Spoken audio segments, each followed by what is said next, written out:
Hey, shalom alaikum, Maki. All right, Can you hear me shalom all alaikum. right? Okay. Yeah, you got you. Hallelujah. Yeah. We are recording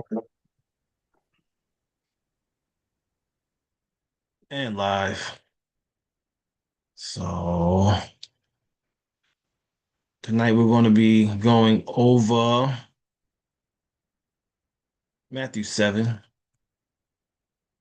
And this is dealing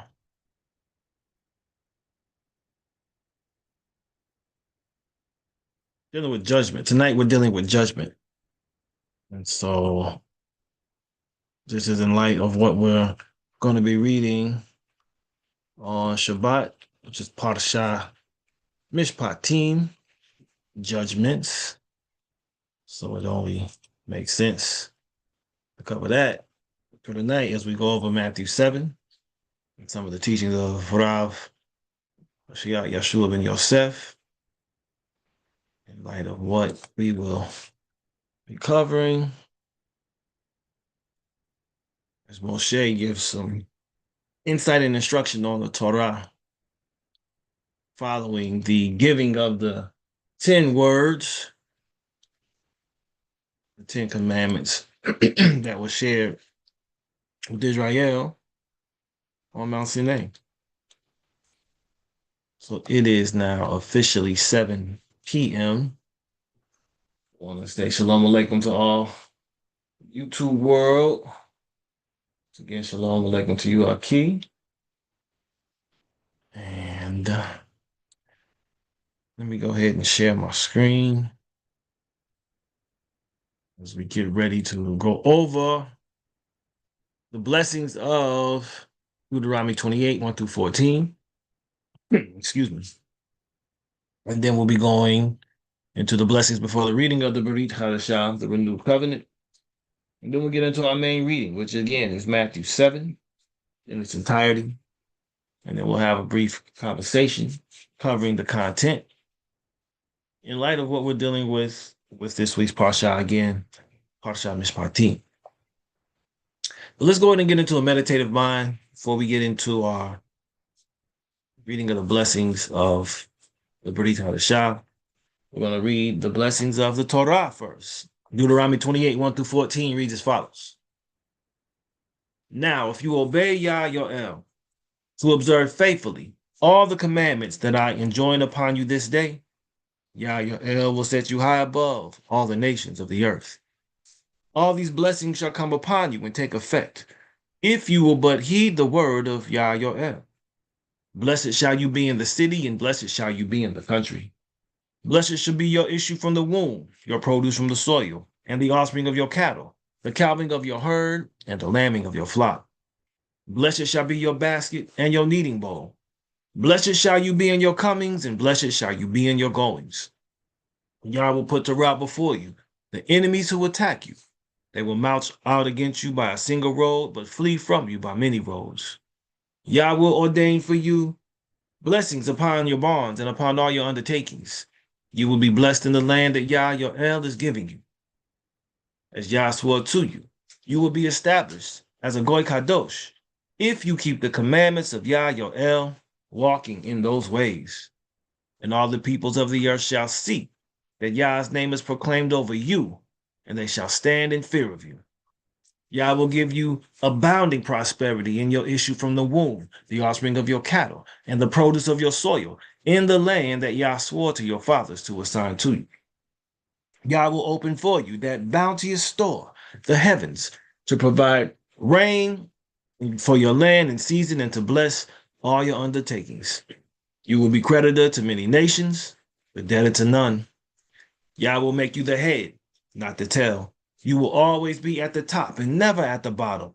If only you obey and faithfully observe the commandments of Yah your El that I enjoin upon you this day, and do not deviate to the right or to the left from any of the commandments that I enjoin upon you this day, and turn to the worship of other Elohim. Selah.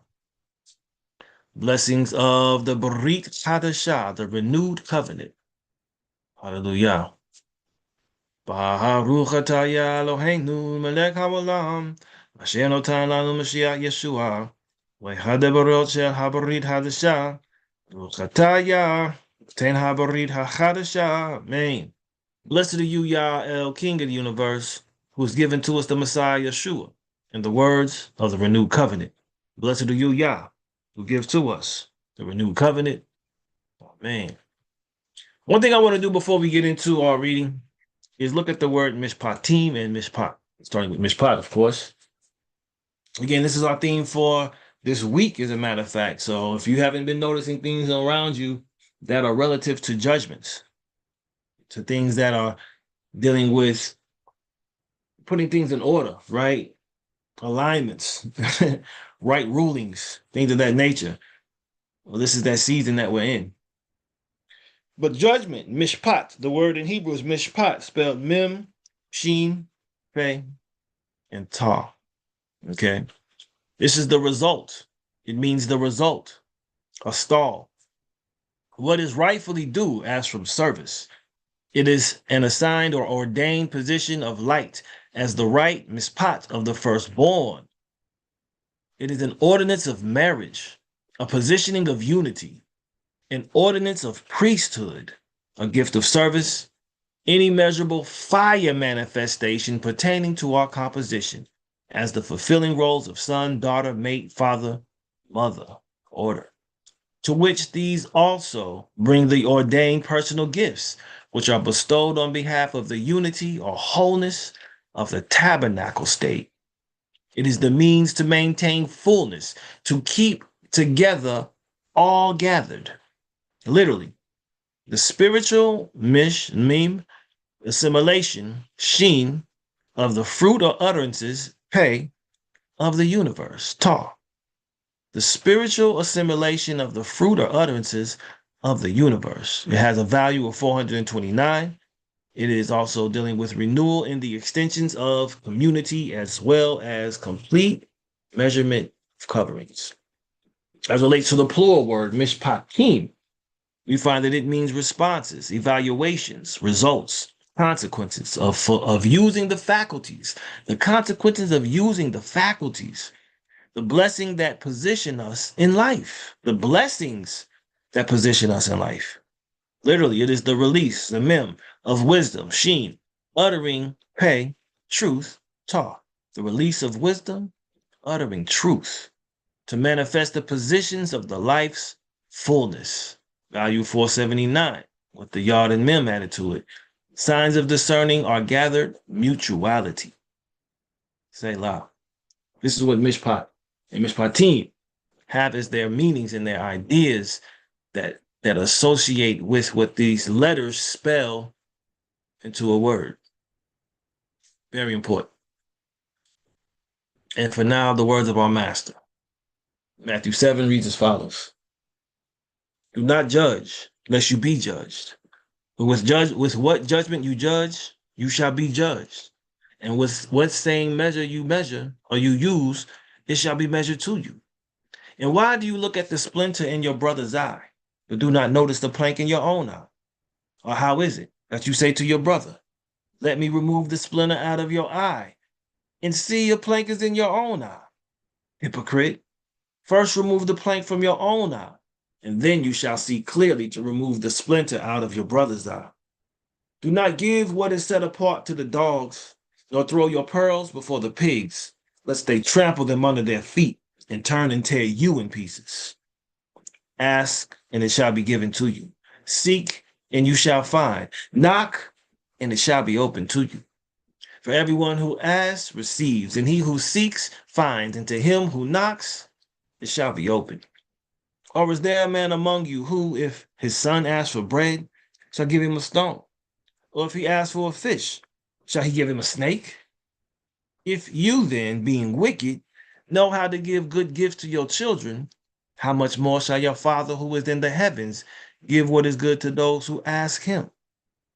Therefore, whatever you wish men to do to you, do also to them. For this is the Torah and the prophets. Enter in through the narrow gate, because the gate is wide and the way is broad that leads to destruction, and there are many who enter in through it. because the gate is narrow and the way is hard pressed, which leads to life, and there are few who find it.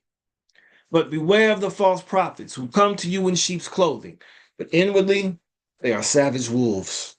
By their fruits you shall know them. Are grapes gathered from thorn bushes or figs from thistles? So every good tree yields good fruit, but a rotten tree yields wicked fruit. A good tree is unable to yield wicked fruit, and a rotten tree to yield good fruit. Every tree that does not bear good fruit is cut down and thrown into the fire. So then, by their fruits you shall know them. Not everyone who says to me, Master, Master, shall enter into the reign of the heavens, but he who is doing the desire of my Father in the heavens. Many shall say to me in that day, Master, Master, have we not prophesied in your name and cast out demons in your name and done many mighty works in your name? And then I shall declare to them, I never knew you. Depart from me, you who work lawlessnesses. Therefore, everyone who hears these words of mine and does them shall be like a wise man who built his house on the rock. And the rain came down, and the floods came, and the winds blew and beat on that house, and it did not fall, but it was founded on the rock. And everyone who hears these words of mine and does not do them shall be like a foolish man who built his house on the sand. And the rain came down, and the floods came, and the winds blew, and they beat on that house, and it fell, and great was its fall. And it came to be when Yehoshua had ended these words that the people were astonished at his teaching, but he was teaching them as one possessing authority and not as the scribes. Selah. Blessing after the read. Baruch atah Eloheinu melech haolam, asher notan lanu hadabar ha'amet, v'chayei olam nata b'otokenu, Baruch atah noten habarit hachadasha. Amen. Blessed are you, Yah, El King of the universe, who is given to us words of truth and planted within us everlasting life. Blessed are you, Yah, gives to us renewed covenant. Amen. Hallelujah. And so we turn to the word of our master, dealing with, again, the idea of mishpat, of judgment, bringing things in order. But here, he's letting us know to not judge lest you be judged. Now, there is a stipulation to this. There's a major stipulation to this because it is so important to take into account. Let's go, for instance, the woman caught in adultery. In his presentation to the leaders and the rulers, quote unquote, who were seeking to set him up, were using a pretext of a woman supposedly caught in adultery that was presented before him and asked, what does the law of Moses tell us that we should do with this woman? She was caught in adultery. Well, there's some missing elements. There is a missing element, particularly that presented in this scenario that the leaders presented to Yahushua, that entirely would render that judgment a void judgment because there wasn't all parties present. If we do look at the law of Moshe, and what is required is for the man and the woman who were caught in adultery to actually be stoned. Shalom alaikum to your Fatu. And so the judgment that Yahushua is saying that we are to not judge is personal judgment, is a judgment that is based on sight, not righteousness. Because we are to, in fact, uphold judgment as Israelites. Even as we look at some of the writings of Rav Shaul of Tarsus, I want to say it's 1 Corinthians 5. Let's see. If it's not 5, it is chapter 6. Boom, bow, bam. Here we go. This is what the context of this is, because it's dealing with a matter of witnessing, a matter of being, and when it says judgment, again, when we're dealing with judgment, we have to understand this is what is rightfully due, right? We're making sure that we are positioning light before the people. And if people are being obstructions to light and are blocking the light or being opaque as opposed to translucent, we have to call that into account because we are to be the light of the world. And what Mishpat does is it represents the light in a way that we are all able to see the light so that that light can shine and everyone can see what truly is, what the truth is. This is what Mishpatim and Mishpat is all about: evaluations, responses, results, consequences of using the faculties when our faculties are in alignment with the will of Yah. But here it says in 1 Corinthians chapter 6, should any of you, holding a matter against another, go to be judged before the unrighteous, and not before the saints, not before the kadoshim, the set apart ones? So when we do have matters of dispute, we have things to arbitrate about, it says here that we should not go before the unrighteous. We need to have our own Beit, our own houses of judgment. That is one of the stipulations that Moshe passed on and passed down to Joshua, was to establish houses of judgment. And this is imperative for us to maintain order, because here's the problem, here's the conundrum as a result of us not having these houses of judgment in our communities, is that our communities are amok now. They're entirely amok. They've run amok. There are no standards. There are no principles. Everything is so relative now. There are no absolutes in our community because there's no standard that is being upheld by the community, and particularly the rulers and the leaders and the judges of thousands, hundreds, fifties, and tens. The order that Yah has established for us. He goes on to say, do you not know, listen to this, that the Kedoshim shall judge the world?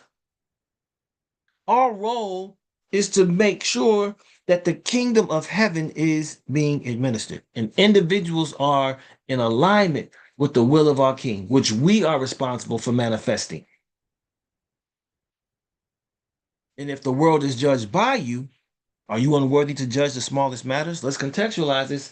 What Yahushua was saying in 7:1 is like, judge not lest you be judged. He's saying, don't be unrighteous in your judgment. If then you truly have judgments of this life, do you appoint them as judges who are least esteemed by the assembly?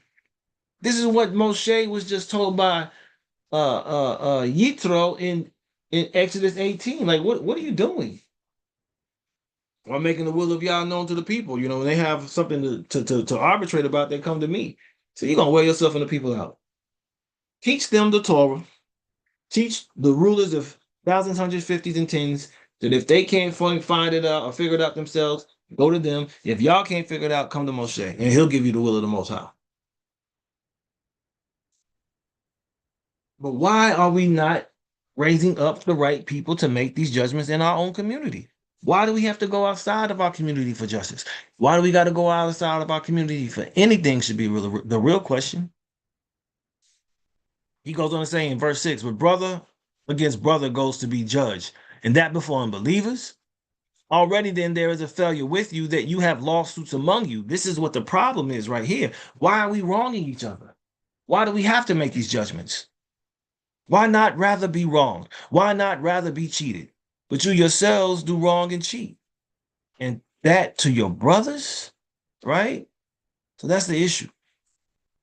This is the issue. He goes on to say, do you not know that the unrighteous shall not inherit the reign of Elohim? Do not be deceived. This is where judgment comes into it. When we see these things, we have to put them right. We have to position it in light.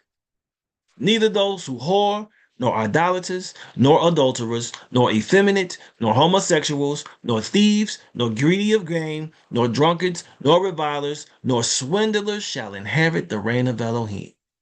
But this is our imperative to uphold that. We have to uphold that standard.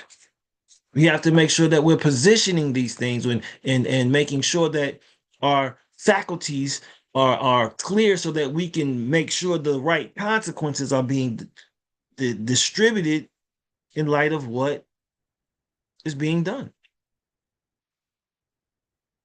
He goes on to say, and such were some of you, but you were washed, but you were set apart, but you were declared right in the name of the Master Yahushua and by the Ruach Elohim.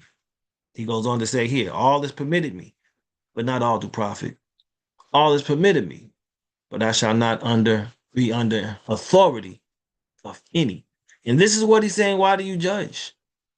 Because we have the responsibility to first examine and judge ourselves, right? With what judgment you judge, you shall be judged. And with the same measure you use, it shall be measured to you. This is why compassion has to be so important. And we understand the midot of Elohim, the character traits of Elohim as revealed in Exodus 34. And here we are right here. Why are we looking at other people and seeing their faults, but ignoring ours? Not to say this is anyone in here, but this is what is happening in society. We're quick to point one finger at someone, not realizing there's three more pointing right back at us. We have to make sure that our lives are like the woman caught in adultery, and Yahushua's warning, he who is without sin cast the first stone. From the oldest to the youngest, they put them stones down, they walked out. Judge not, lest you be judged. Let's contextualize this. It also goes on to tell us that when our obedience is complete, we shall punish all disobedience. It tells us that. It clearly says that. It's chapter 10. It clearly tells us in chapter 10, for the weapons we fight with are not fleshly, but mighty in Elohim for overthrowing strongholds. That's a judgment, right? Overthrowing reasonings and every high matter that exalts itself against the knowledge of Elohim, taking captive every thought to make it obedient to the Messiah, and being ready to punish all disobedience when your obedience is complete. This is the judgment. This is the men, if they had found that woman in adultery and they were sinless, as we are created to be, they would have been able to stone the woman, but they also would have had the man there with her. It wouldn't have been an incomplete crime scene, so to speak. It would have been the right, true, fair, equitable, just crime scene. But we cannot, as a people, ignore our faults and inadequacies and deficiencies and challenges and weaknesses and vices and demons that we wrestle with more so than the other persons. We have to make sure that we're like, look, okay, let me get myself together. If we see someone, yeah, we can hold them accountable. You good? Like, you need some. Let's pray on this. But we can't condemn them, and this is more dealing so with judgment and condemnation. This is not what we are to do until we find ourselves perfected. Remove the plank from your own eye, and then you shall see clearly to remove the splinter out of your brother's eye. But the key is to remove the splinter out of the other person's eye after you get it out of your eye. Help them. Don't condemn them. Yahushua didn't come to condemn or to judge. He came to deliver this first time. And now what we're doing is attempting to snatch people out of fires as well before the judgment comes, because when the judgment comes, there's going to be no mercy. When that separation comes and the wheat and the tares are separated and the sheep and the goats are separated, the righteous and the wicked, the light and the dark, the heaven and the earth, the water from the water, that's going to be it. That's what it is. There ain't no coming back from that. So the idea is, while we are able to, let's work out our salvation with fear and trembling. Let's help others work out their salvation with fear and trembling. Let's hold individuals accountable. Let's not seek to throw down and cast stones and burn with fire until we are all perfected. And then even more discernment and judgment being used here. Do not give what is set apart to the dogs, nor throw your pearls before the pigs, because judgment, we have to understand, is also a matter of discernment. Another word we can use for judgment in English is discrimination. We can discriminate righteously. I mean, no, I don't want that. That's a discrimination. That's not a negative thing. Discrimination becomes negative when it is based in unjust principles, not even principles, unjust practices. That's when discrimination becomes a problem. Discrimination in and of itself is not bad. We discriminate every day. We wake up, we pick clothes out of our closet. The clothes we pick, we discriminated against all the other clothes that morning, right? When you drive on a route to go to work or you decide to do something, you're discriminating against all other decisions that you made. That's not necessarily a bad thing. But that's how judgment is truly to be used. This is right. This is what I'm going to do. This is not right. This is not what I'm going to do. That's judgment. It's positioning yourself.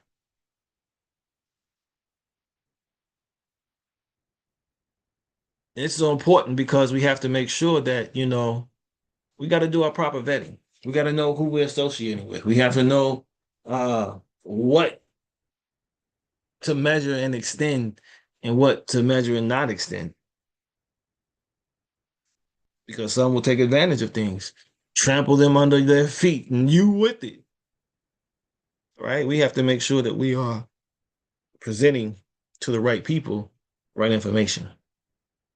Feel free to open up and say anything anytime. Aki Hazunyahu If there's any questions or comments in the chat, YouTube, make sure you all can type it in as well.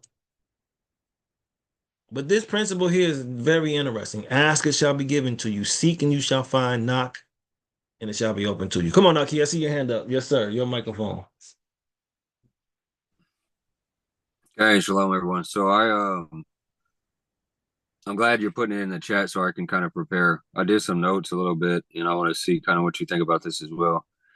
So I wrote down some notes, and I thought about the Brit Hadashah and how it goes from, if you go through the Kabbalah lens or whatever, it looks like instead of in our Torah we have so much moral code and laws and things that we can abide by and understand through humanity. But when I look at like the Brit Hadashah, I don't know if this has been talked about before. The New Testament's kind of like some people that do the Kabbalah don't want to go into the New Testament or whatever, or there's controversy there or whatever.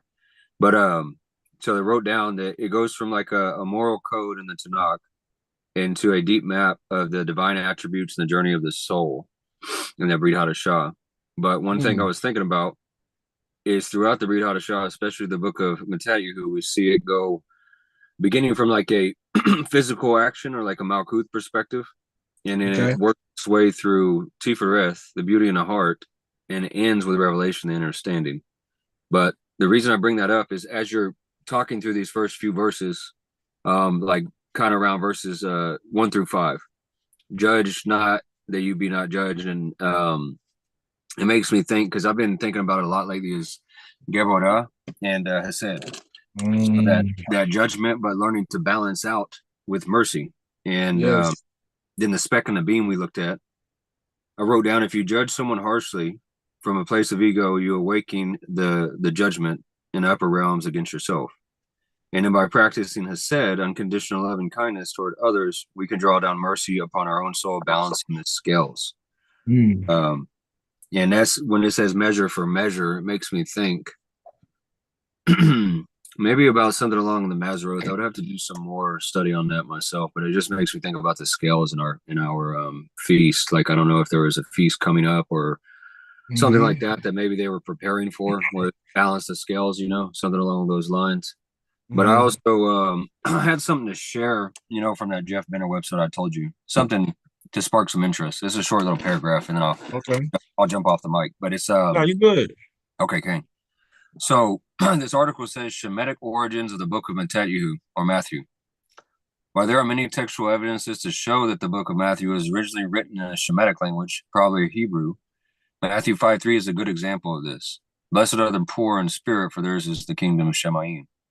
The Greek word for poor is, I couldn't pronounce it, I don't study Greek, but it's a Ptochos. It means one who is destitute, afflicted, and lacking. What this verse is literally saying is, blessed are the ones destitute, afflicted, lacking the spirit, for theirs is the kingdom of Shemayim. This does not make any sense. However, if we translate the Greek word into Hebrew, we have the word ani, which also means destitute, afflicted, and lacking, spelled A-N-I-Y. More literally, the Hebrew word ani means bent down low, such as a poor person who is destitute.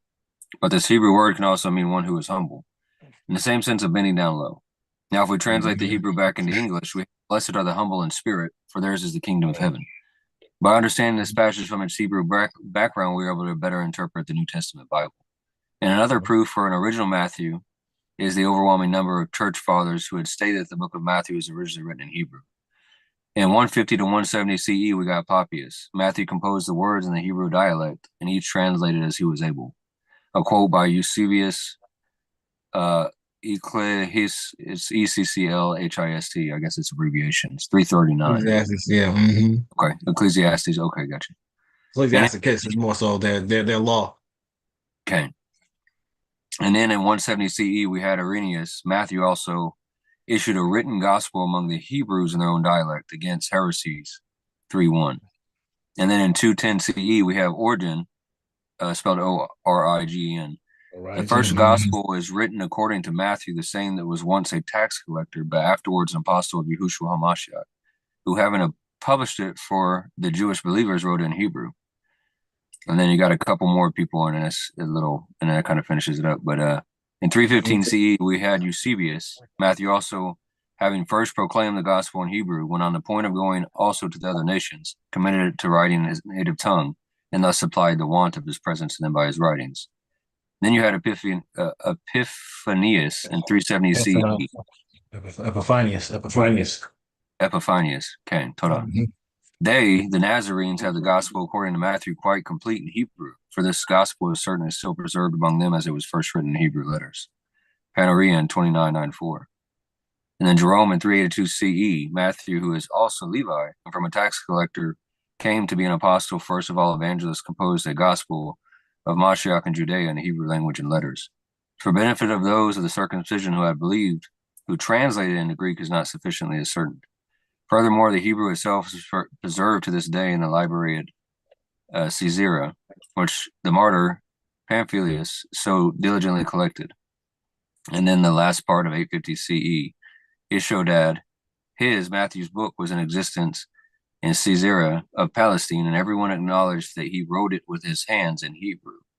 Now, the only reason I decided to read that article was it made me think about if we take that perspective, we can come back to this idea of the Kabbalah perspective. It definitely helps with breaking this down. So that's when I look at the plank in the eye, I've been thinking about the ayin a lot. And there's a lost letter gayin, supposedly in the ayin. I've done some research. I found it in a Giz, but that's for another day topic. But it kind of goes into this perspective of like our ayin and the plank in our eye is that which blocks our vision. And I was also reading the apocryphal book, The Vision of Peter or Kepha. And it's an apocalyptic writing that's similar to like the book of Revelation and Enoch and those things. And he talks through the first few chapters is talking about the cataracts or the flood of fire that it's like a blocking of vision.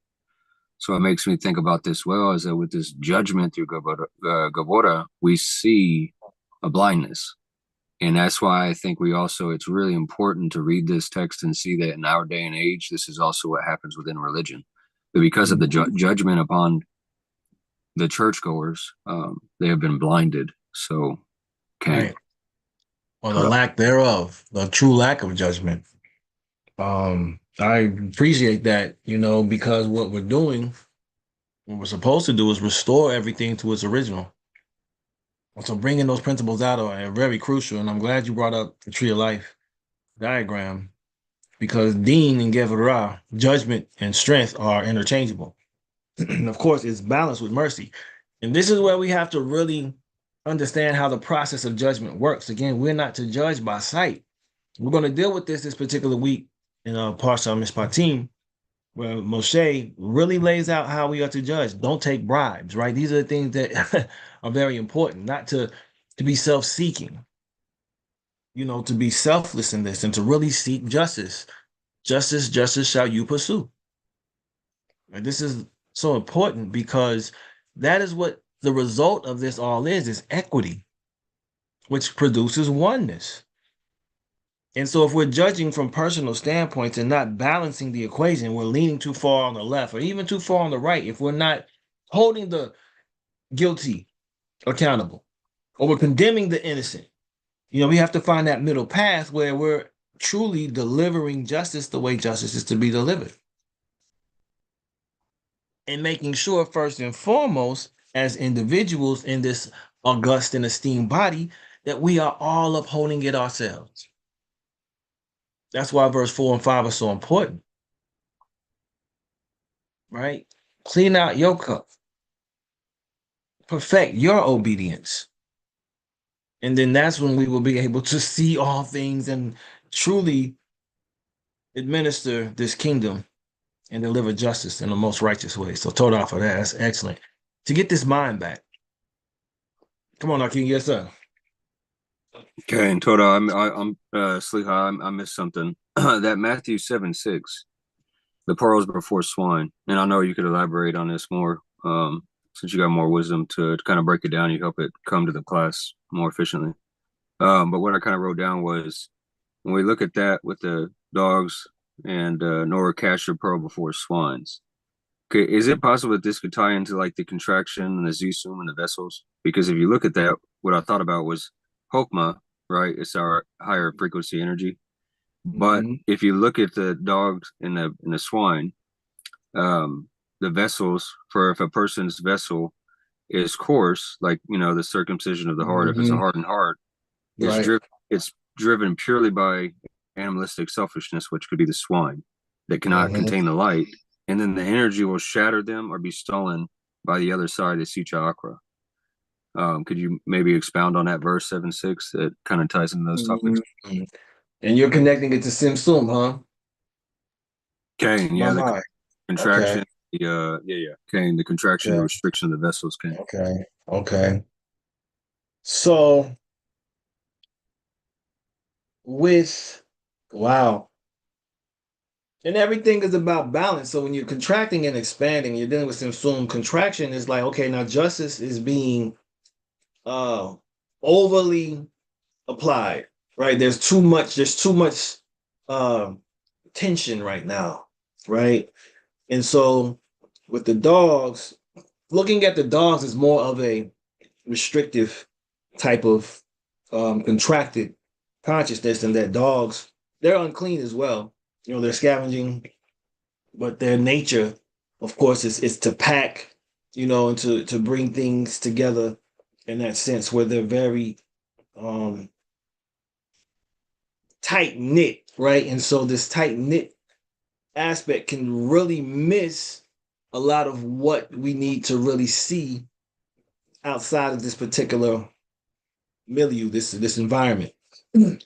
Whereas the pig, the swine is just like whatever. You know what I mean? The swine, they do whatever appeases. I was listening to a teaching this morning. And it was like, even dealing, it was so interesting because we dealt with uh reincarnation this past week, and that came up in the teaching I was listening to. And he was saying, like, if people come back as, let's say, pig, it's because their desire and the desires they had, they wanted to be more liberal. They wanted to just experience more self gratification. Because pigs are just sensual, very just whatever type of animals. And that's where you now have the expansion, right? Contraction, expansion. So we have to be able to find that middle path in justice. And so with justice in dealing with that which is kadosh, that which is set apart, we have to be able to discern the environments and the natures of individuals who are able to contain this light, because this light is very delicate. This light is very sensitive. This light is set apart. And so there has to be a perfect balance struck where the soul can contain this and then emit it itself. And so this is really what Mashiyach is talking about here, in that we have to be able to truly discern and even use the word here, judge how to deliver what needs to be delivered to the target audience. And that's where discernment again comes into it. That's where Simsum will come into it as well. The Simsum, the idea of Simsum is the darkness had consumed the light to the degree where the light constricted so much that it could not go anywhere but to violently explode. This is what the Big Bang is in our cosmology. And that light, Yah contracted light so concentratedly that it had nowhere else to go but a violent eruption and expansion. But there are always waves. There's always a wave of some sort. Everything, has an ebb, everything has a flow, everything has a constriction, everything has an expansion. This is life. That's how life goes. Even you look at our heart, contracts, expands. Our lungs contracts, expands, so on and so forth. Come on, I'll keep your microphone. Yes, sir. I kind of thought that's what that was talking about, but if you're ready, I have something pretty deep to get into. Kind of blow the gates open here. Okay. So 7:6, it talks about the pearls. Do you remember this in Kabbalah, the Zohar text about the white marble? The white. The white marble. I've come across it. I don't remember it too clearly right now. Okay, let me just summarize it real quick for those that are listening, Okay. because it can connect to this, and it really kind of opens up this chapter in a beautiful way. And I thought Mm. that's kind of what it was talking about. You're Okay. familiar with Rabbi Akiva, I know that as well. Oh yeah. Um, so for those listening, look, this is the white marble in the Zohar, in Ha Ho Lot literature. Look, okay, that's the mansions. Okay, yep, absolutely. So the white marble often appears during the description of the seven palaces or the ascent to the divine throne. So in the Zohar, it's warned that in the Zoharic story, four who enter the order, which is part S. We've talked about these, throughout the classes and stuff, the four levels of wisdom. And Rabbi Akiva warns others, when you reach the place of the pure marble stones, do not say water, water. And the symbolism for that is that the marble Okay. represents a level of spiritual reality so pure and transparent that it looks like liquid. It symbolizes the boundary between the physical and the divine. To mistake the marble for water is to fail to distinguish between the garment and the essence. And then we get to these pearls in Matthew 7:6. Do not give dogs what is sacred. Do not throw your pearls to pigs. If you do, they may trample them under their feet and turn and tear you to pieces. So this is where it gets interesting. So if we look at the pearls, pearls can represent esoteric wisdom or the mysteries of the kingdom. Because like you said, the palace, right? And the hidden gem, unlike gold, which is mined, a pearl is organic. It grows hidden inside its shell.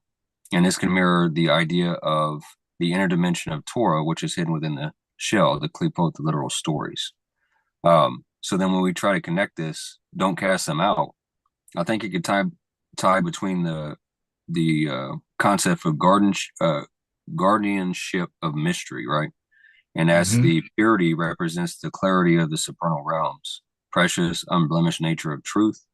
It can do with risk. Mistaking the marble for water leads to spiritual drowning or madness. Giving pearls to the unprepared leads to destruction and mockery. And then we have to look at only those with a pure heart can perceive this marble correctly.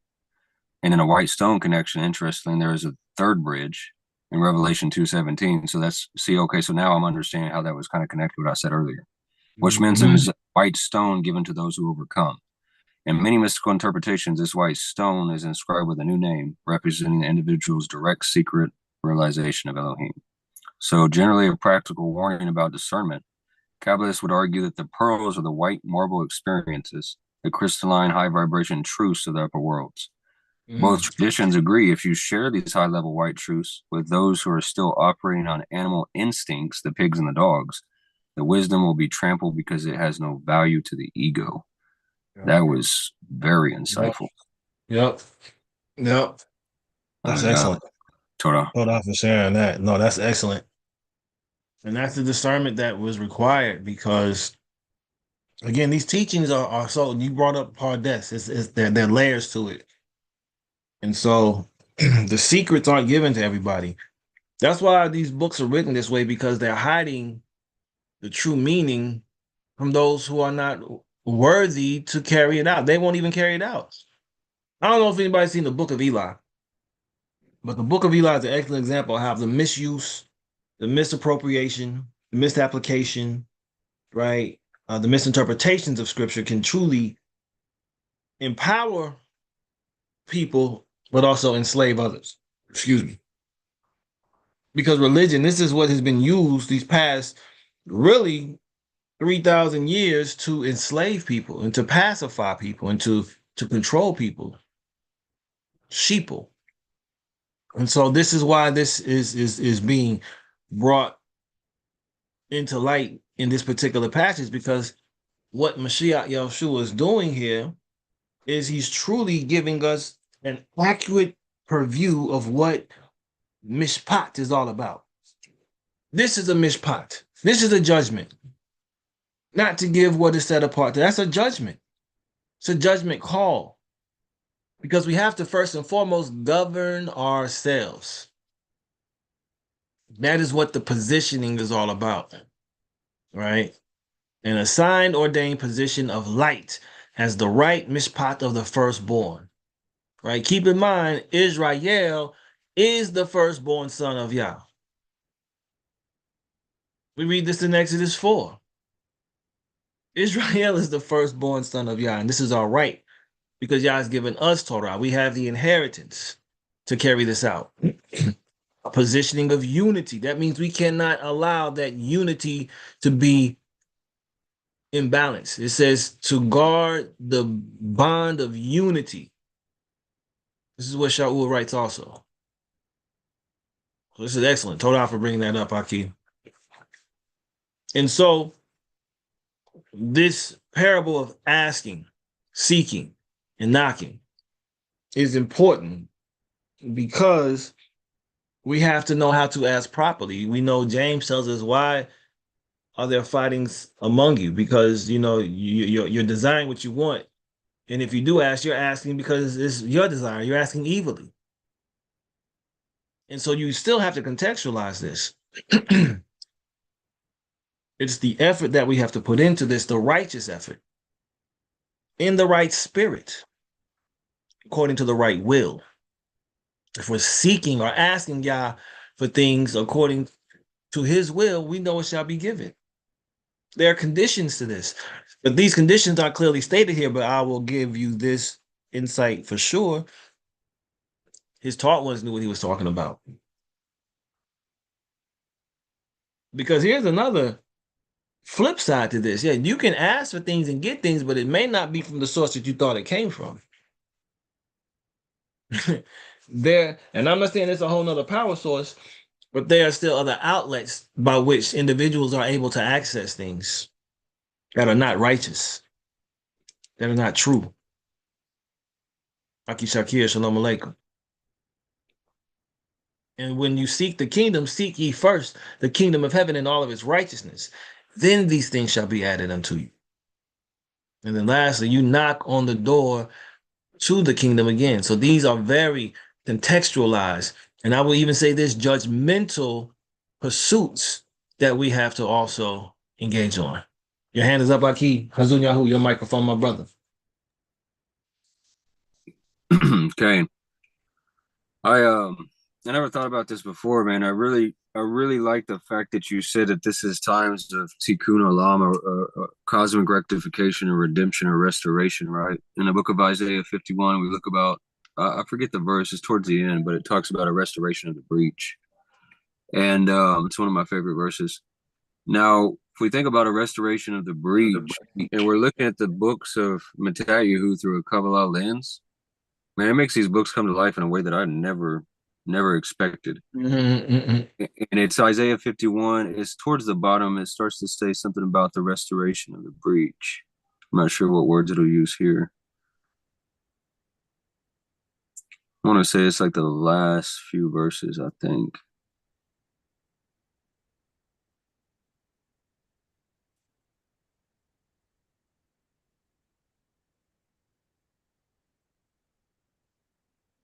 Is it? I think it's 58. Is it 58? I believe so. I could be mistaken. I thought it was Isaiah 51. If so, that's my fault.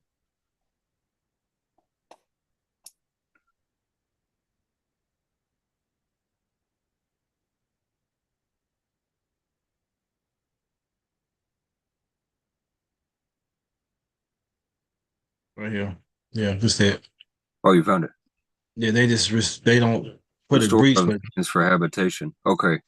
Okay, yeah. so Isaiah 58. Let me, if you don't mind, let me read this. What's that verse? The 12, verse 12. Well, mm-hmm. So in the Yah scriptures, or like the 2S 2009, it reads something like, "And those from among you shall build the old waste places.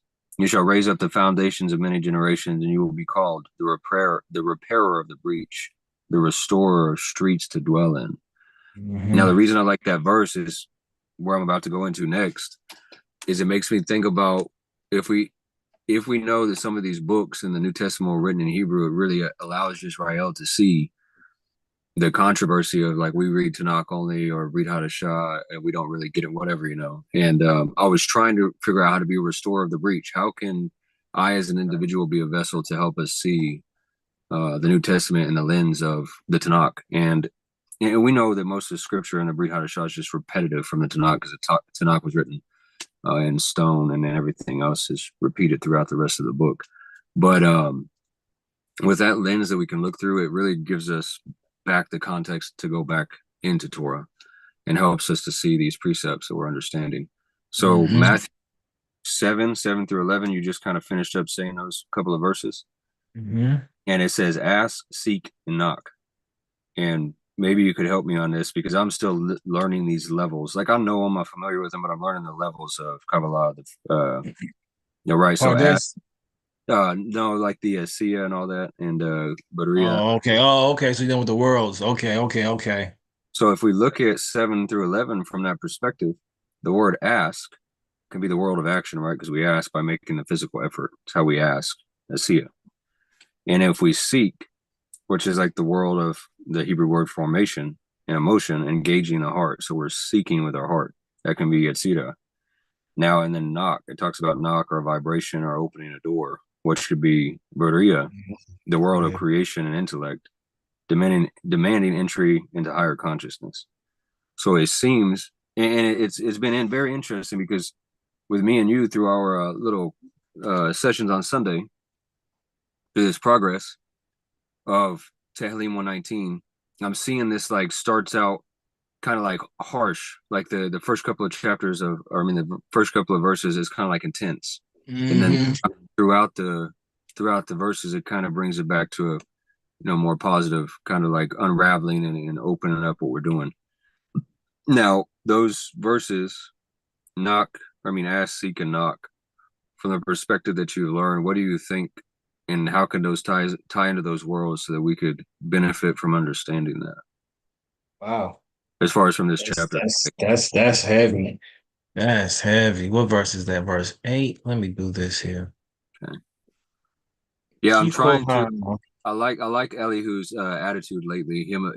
Elihu said he's been in the mentality of asking a lot of questions. So I'm asking questions so that both of us were, me, one, I'm learning from the way that your perspective is, and also I'm learning to engage with questions, where if somebody else is asking me questions, I know how to respond as well with something in depth, because I can't just be a speaker of it. We have to be a doer. So I figured that would be a good way to kind of merge this into chapter 7. Torah.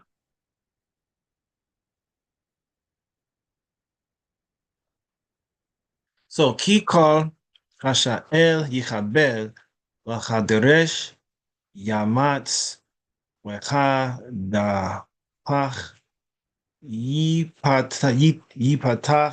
Lo. So Kiko, he who asks shall receive here.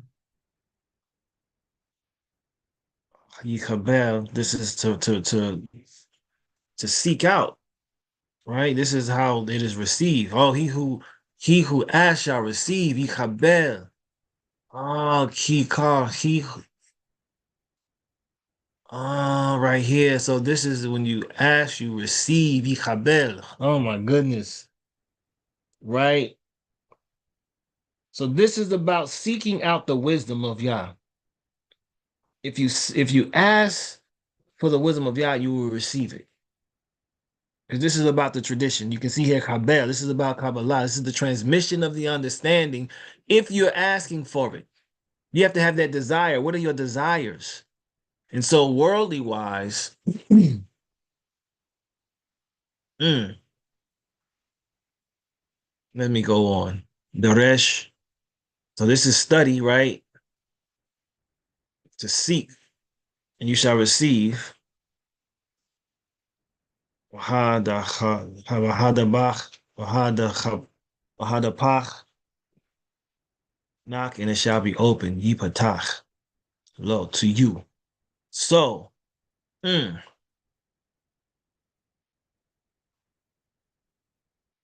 I could see it the way you brought it up in terms of, this is the entry, this is the initial reception, the transmission of the information.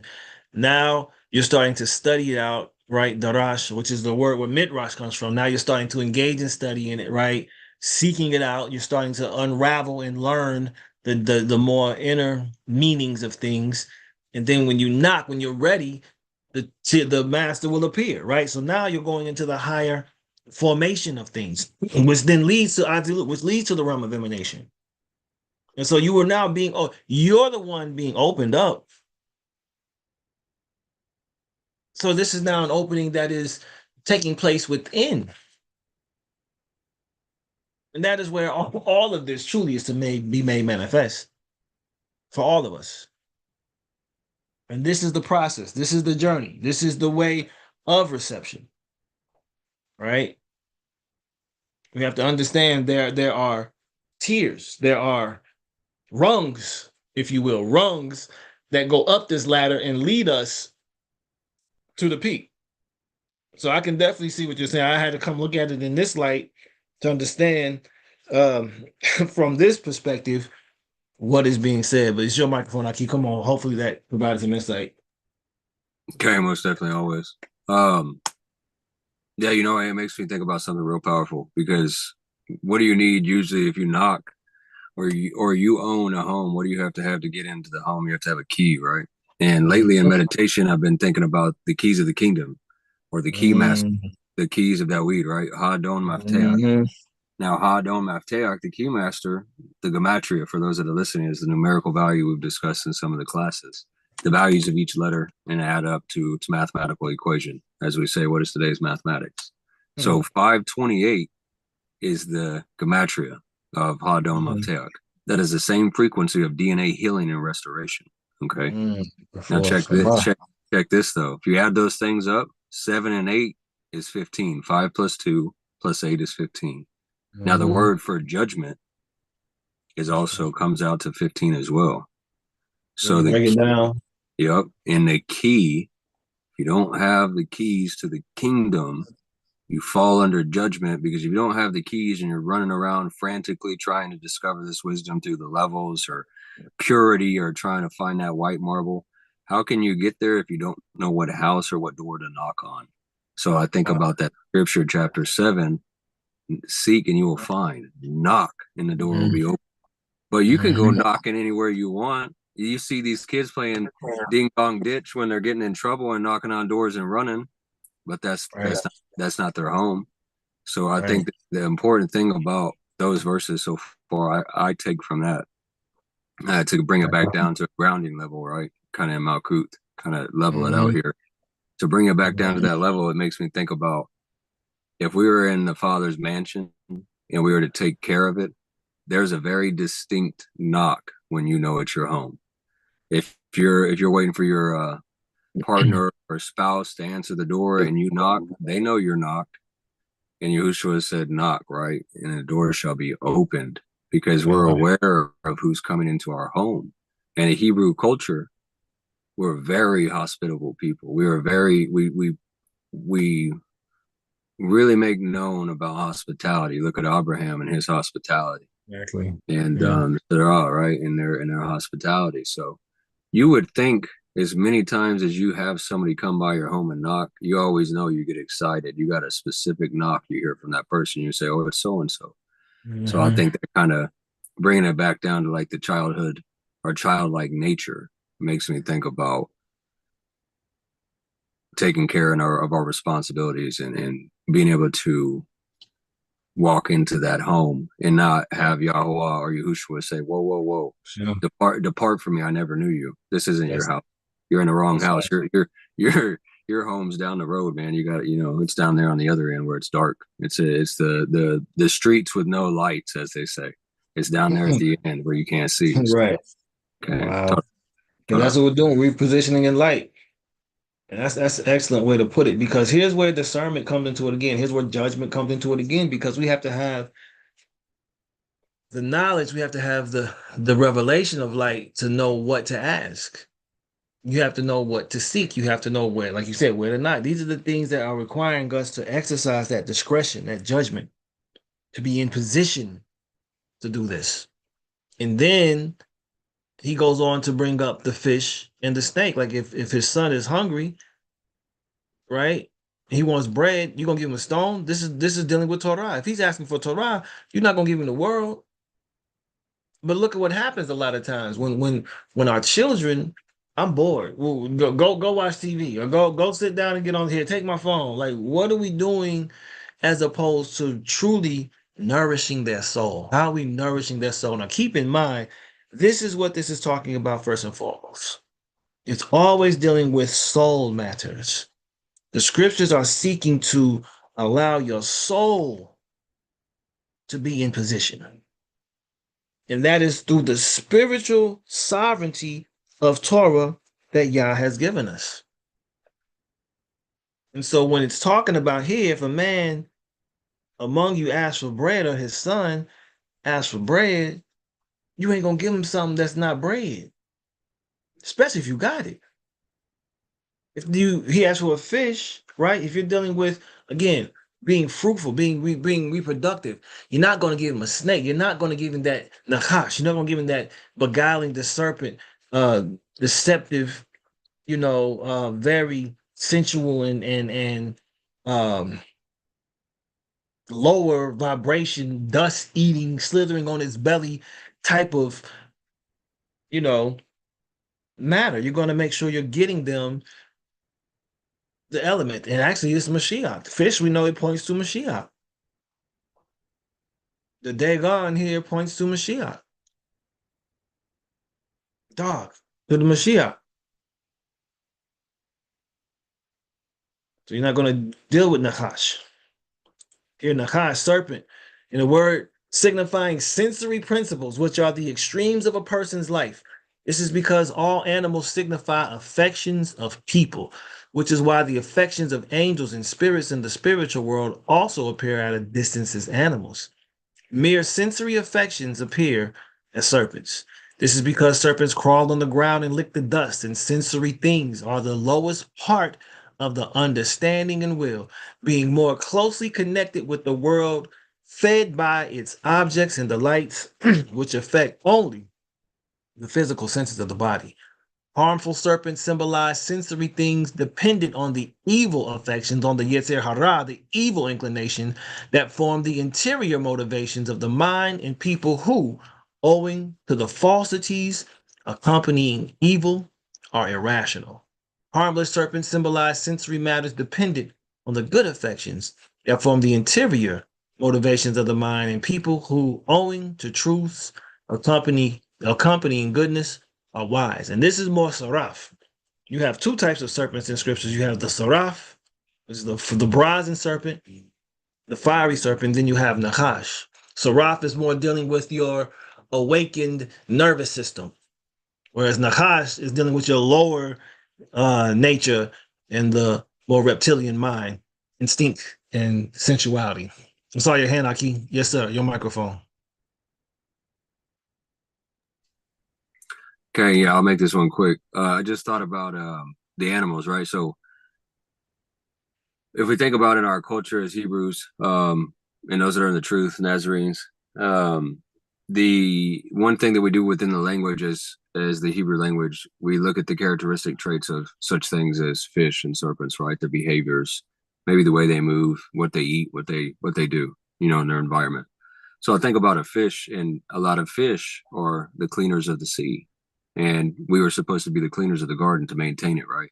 So that symbolism of the fish and the way they maintain the water and the way we were supposed to maintain the Garden of Eden. But the serpent, I think about in a lot of cultures, they tie it to the Kundalini spirit or sexual lust. So I feel when I read this, I'm hearing him say, something in the sense of give your give your brother or sister that what helps them tend to the Garden of Eden, that what helps them tend to the mind or the garden of their mind, Mm-hmm. versus giving them the snake that makes them fall into their selfish desires, the Yetzer Hara. Mm-hmm. Okay. Torah. Mm. Yes, sir. Say loud. So to really take this with the fish and the serpent we just dealt with, fish here equals scientific or memory knowledges, natural affections for knowing factual truths. Okay. Fish represent knowledge. Fish laid upon the fire, as in John 2:21-9, represent the reformation of the natural man by the good of love, of which description were all the men of that time, in consequence of the complete vastation of the assembly. Fish signify sensual affections, which are the ultimate affections of the natural man. Fish sometimes also represent people in common truth, or conversely, in external falsity. Broiled fish, as in Luke 24:42, signify the truth of good relating to the natural and sensual man. And honeycomb, the good of the same truth. To make as the fishes of the sea signifies to make altogether sensual. Fish, as in Habakkuk 1:14-16, signify people in faith separate from charity. And so it's letter Dalet Gamel, right? The door is conveyed. The door is actually like more so open now, right? You can transport things. That's what dog means in verse 10. Dalet Gamel. Now I know you're gonna get into the gematria of that as opposed to so Nachash, you're dealing with Noon. Noon deals with, interestingly, fish as well. This is the life fire. But Nakash is dealing with the fire life as well. I see your hand. Can you come on up to the microphone? Yes, sir. Okay, and yep, you read me well about the gematria. So Yeah. dag for fish, 4 and 3 is 7, right? So Seven. Mm, separation. But check this out, because this is really important for those listening. Nakash. Those that are listening that want to understand this Hebrew language and how important and beautiful it can be. So if you look in the Hush, it breaks down to 358, 300 for Sheen, 50 for Noon, and 8 for Het. Now, if you add all those digits up together, 3, 5 is 8, 8 and 8 is 16. 1 and 6 is 7, but Seven. that can be the opposite side of the negative 7, right? Or the positive side of perfection. But if you keep it at the 16, that's the ayin. Now, what's really interesting about the letter ayin is each mark on the letter ayin, it has two little marks on the ayin. And one represents the Yetzer Hara, and one represents the Yetzer Tob, which is the good desires or the evil desires. So the Nahash can be summed up through the ayin as the ayin that sees blindly. And that's why the Mm-hmm. serpent talked about there. On his belly. Okay. Mm-hmm. Hold on. So this is very profound. Shalom alaikum to you, Yatov. Welcome to Beit Mashiyach. So we're dealing with Mashiach now, talking about giving someone who asked for a fish a snake. So the fish, we can see going back to the two fish as well, 5 loaves. You see the loaves, you see here the bread and the fish, kind of connect that dot as well, right? Because he just dealt with that, or he was going to deal with that not too long from here. Bread, of course, being Torah. Fish, you could say it's the two covenants, you could say it's the two Adam, you could say it's the two witnesses, but it's the living entity here. Okay. And Yahshua also says he will make us fishers of men, right? So the men can be symbolized as fish, but this is the man who is now more in his element. When you're dealing with a fish in their element, they're in their element. Okay. They're in Torah, the living waters. The snake is on its belly. It's sensual. It can't see. It uses its tongue to see. And it's a whisperer, right? It is a very earthly, sensual creature. Okay. But fish, they go by sound. They're not, they do feel things on their gills and their scales, but they're more sensory. They're more sensory as opposed to the fish that are more, the snakes that are more um they feel. The fish use their eyes and their ears. The snake uses its flesh, its body. So that's a whole different type of matter relative to the consciousness that we are to imbue ourselves. So that's a great point to bring this up here. And then being wicked, like, right, he's telling us, if you then being wicked, knowing that our nature has its propensities at times and its inclinations, its shortcomings, if we still know how to give good gifts to our children, how much more shall our Abba in the heavens give what is good to those who ask him? So that even more so contextualized about who to ask, right? Who are we asking? Who are we seeking? And whose door are we knocking on? That's so important. This is not just some blanket statement. He's being very specific, but it's contextualized to those who are already in the know. Very contextualized.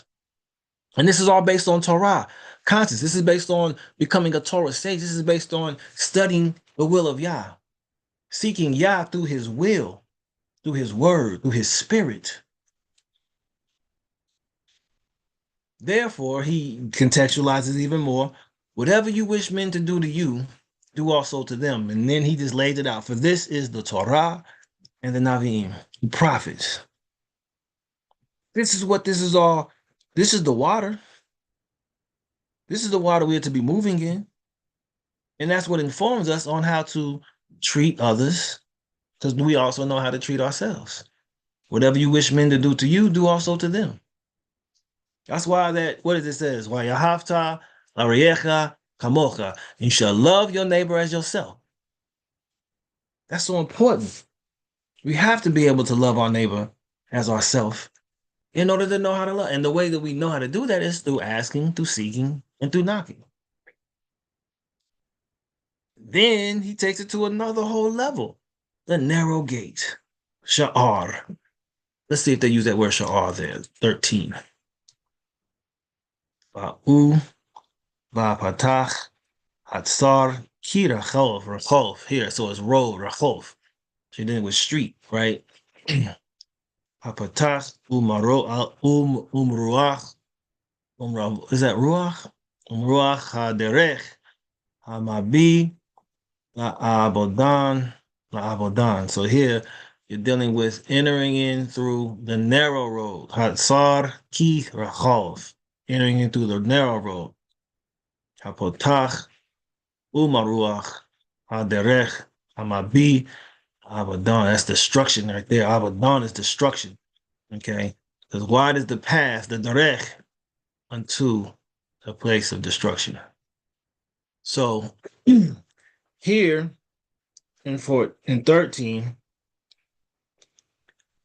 this narrow gate. Well, my question is this: what is the narrow gate? What's the narrow road? What is that narrow road?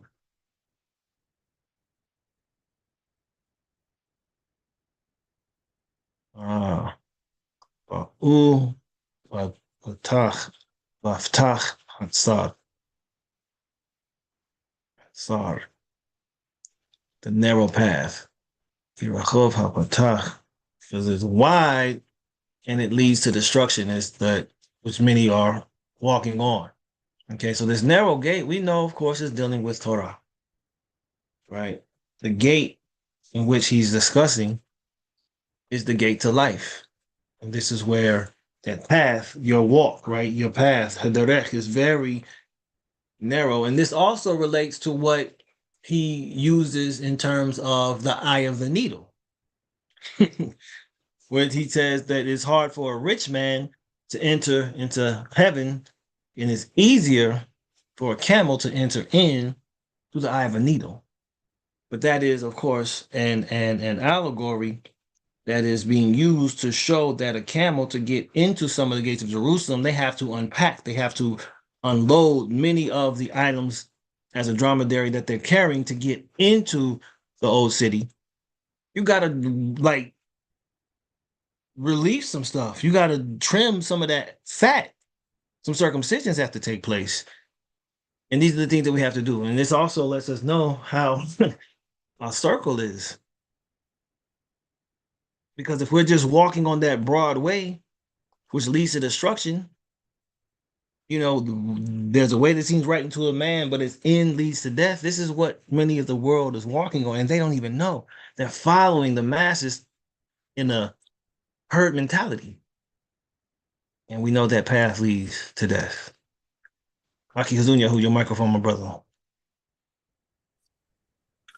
Okay, and you kind of said kind of what I was going to say about those two verses, but also the narrow gate can be the path or the middle pillar in Kabbalah. Love it. And this is the Love it. it requires what you the constant ego restriction. We talked about the sisum earlier, right? But the wide path follows the gravity of the physical world, desire for self alone.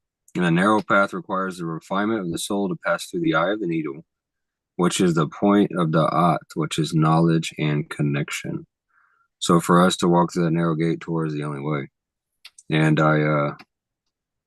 it's wild because I'm glad. Yeah, I'm real glad you brought that up, man. Because look, if you start at the Malkut, which is at the bottom for those that don't know, right on this diagram, Malkut is our physical reality, and this is just the diagram.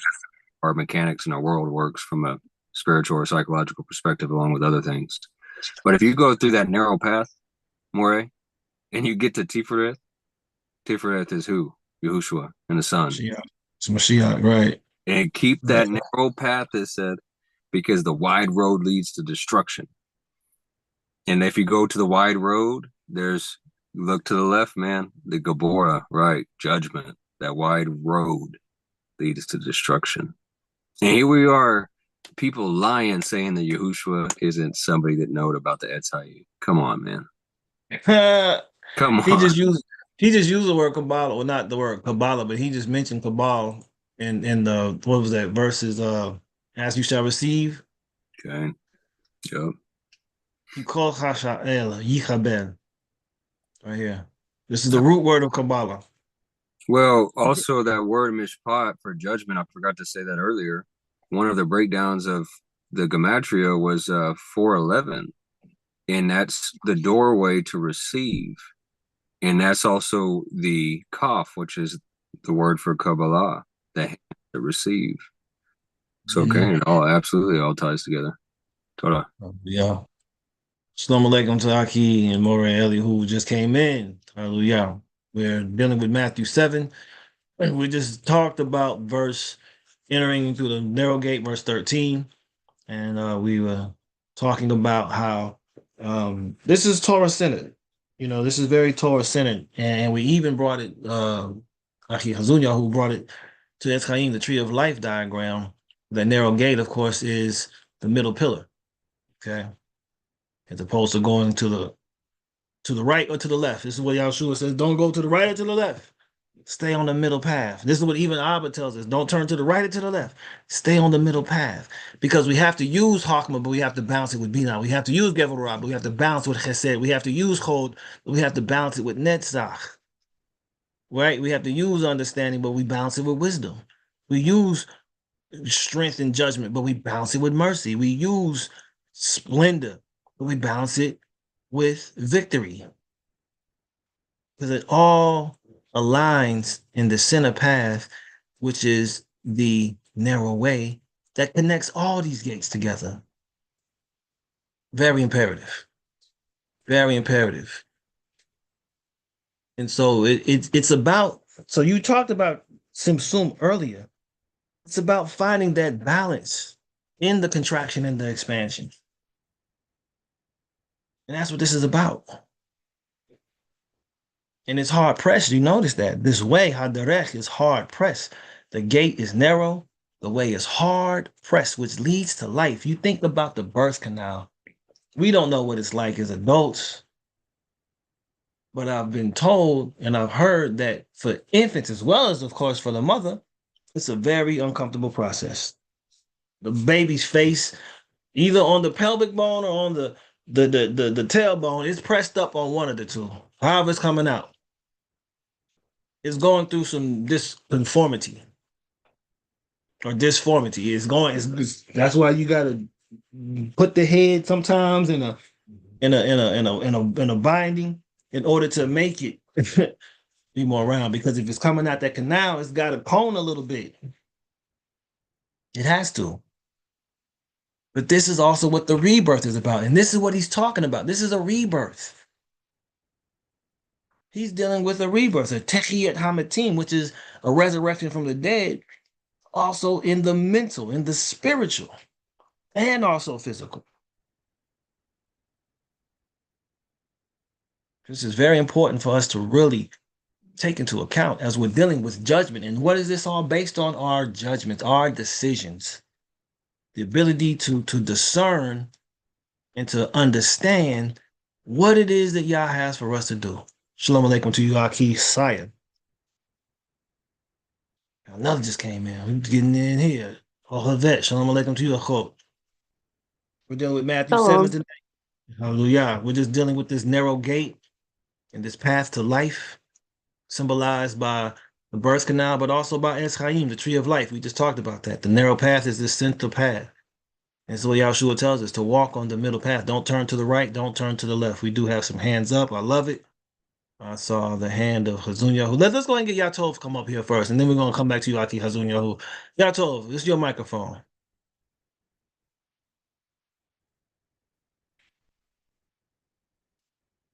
You may be muted out. Okay. Yatov, your mic, you good?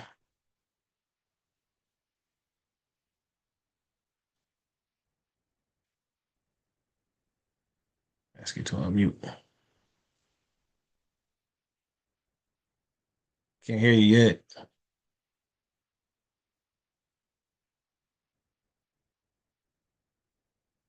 All right, we'll have you come back up in a moment. Hazun Yahu, your microphone, Aki. Man, this just blew my mind. You said something. This blew my mind.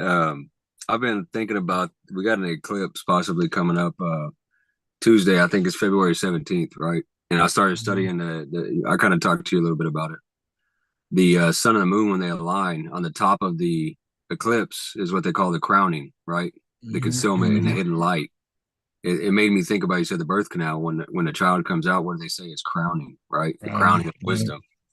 And yeah, that was very powerful indeed. But I thought about Matthew 7:12, and there were some things that Rabbi Akiva talked about. Love your neighbor as yourself, which he said was the Klal Gadol, the great overarching principle of the Torah. And Matthew 7:12 summarizes this as the law and the prophets, aligning perfectly with the Kabbalistic goal of Debi Okot, cleaving to Yahweh through acts of horizontal unity with others. So that kind of brought up also what you were talking about, the narrow path. But man, that eclipse situation, that was definitely very important. I think about the masculine and feminine energies. We talk about this alchemical marriage and coming together of the sun and the moon. On top of it's talking about the fish and the bread. And I heard this years ago about fish, in his story, his parable about the fish being good for the brain because of the omega-3s, right? Fish is brain food, and then the bread is belly food, something that sustains us for a little while. And I had told you before, because now we think about the bread, it made it interesting because in the Essene diet, in a way, in the lifestyle of going after the Nazarite vow, they make something out of bread. They call it sun bread. And it's something like the Ezekiel bread, but they take it outside and leave it on a rock somewhere and let the sun cook it. And it makes me think about when we have this bread in our belly, the sunlight is the code, right, from the sun that's getting put into the food by cooking it to the sun. And it's the digestion of Torah through our belly. And isn't it very interesting that Yahushua is described about in the areas of Bethlehem, right, which is the house of bread. Right. All that digesting of wisdom and knowledge for the food in the belly also goes through the tree diagram in Kether's crown, which is the crowning, all the way back down to Malkuth. So from the brain to the belly is to bring the wisdom from Malkuth up to the crown, to Shemayim, and back down. So receive this, but remaining grounded. And that's that narrow path of don't let yourself get puffed up to this wisdom either. Just because we aren't, there's those out there that aren't keeping the covenant, right? And those that are in religion still.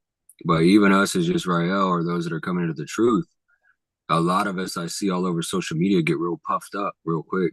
And that's one thing also we got to think about the narrow path. Just because we're given this wisdom doesn't mean it's ours. And another thing I've noticed too is people are always claiming this is mine, this is so and so's, these scriptures or whoever's, but it's like, man, as a collective whole, this is Israel's material. This is all of ours that are keeping the covenant. This is our book that we're supposed to be bringing to the world. And that's what it makes me think about Tikkun Olam. So not only is the narrow gate important about what we're feeding ourselves, our brain and our bellies, but also what we're feeding the others. And that kind of ties into the fisher of men, right? And fishing Yeah. for souls. Torah. And the dog and the swine. Because we got to be discerning. We have to make this discernment. We have to make a distinction of who we do present this to, who is actually themselves asking, seeking, and knocking. That's why the rabbis, particularly, when they were about to receive students, they didn't just take a student on readily. Yeshua went about it a little differently. But most times when a disciple sought out a master, when a student sought out a teacher, the teacher would reject the disciple until the teacher saw that this disciple was really about that life. Because this was to see the resolve of the individual. If you really want, and this is what even happens with us. I was listening to again a lesson a day this morning. When we're drawing closer to Yah, we're going to go through more challenges. We're going to go through more hard pressed issues. We're going to make it, it's going to seem like sometimes we're like off the path. But that's the test that we're going through to see if we really want Yah. Because if you really want Yah, you're going to overcome everything that you're finding yourself going through. It's hard pressed to get to life. This means you're going to go through trials. You're going to go through tribulations. You're going to go through temptations because it's testing your resolve to see if you really about this way of life, you got to endure to the end. Notice that when a child comes out, the child can be born still. The child may not even make it and have what we know really is a abortion. An abortion really is a miscarriage.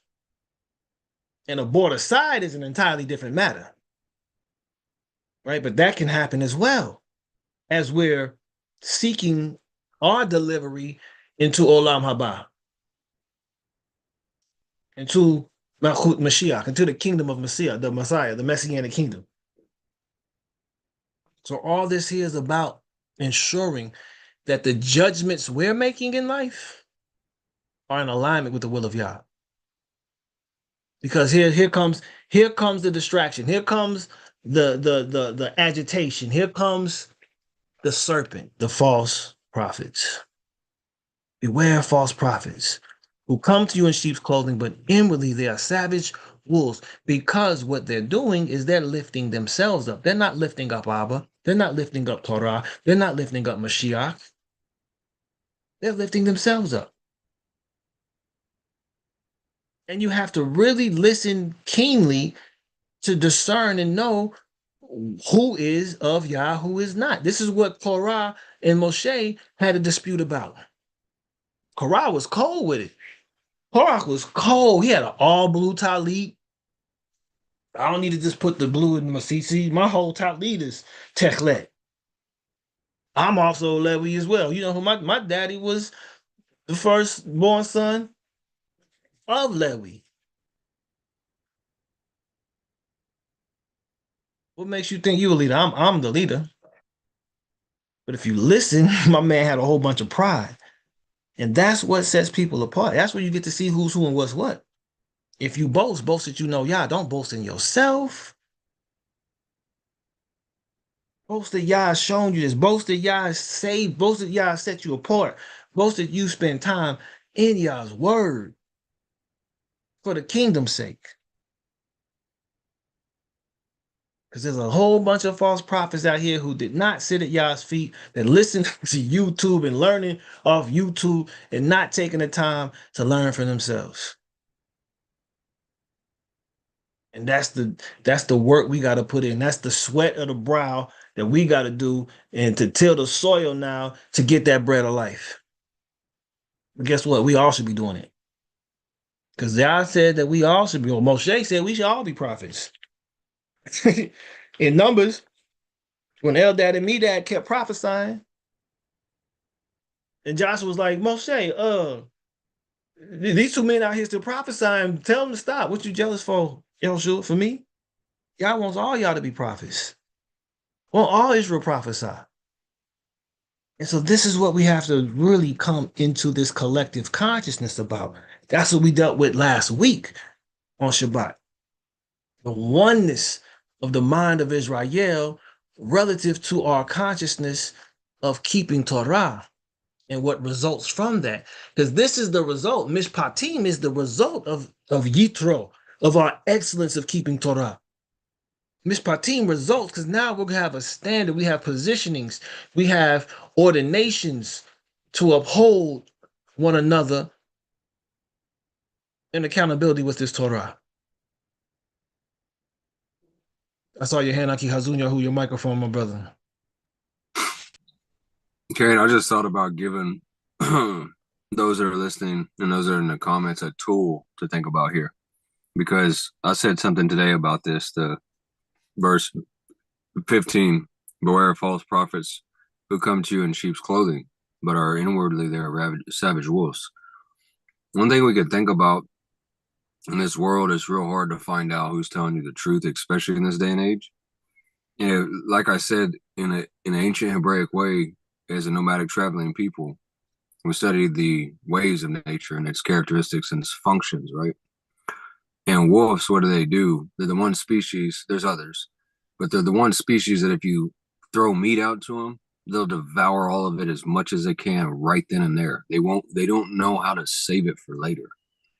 And they're not big on working together like those in Israel are trying to. So to identify what a wolf is today, think about the way that their behaviors are and their mannerisms for what they're providing you with. Are they taking everything for themselves? Or are they actually giving to the people and protecting the people, safeguarding the covenant?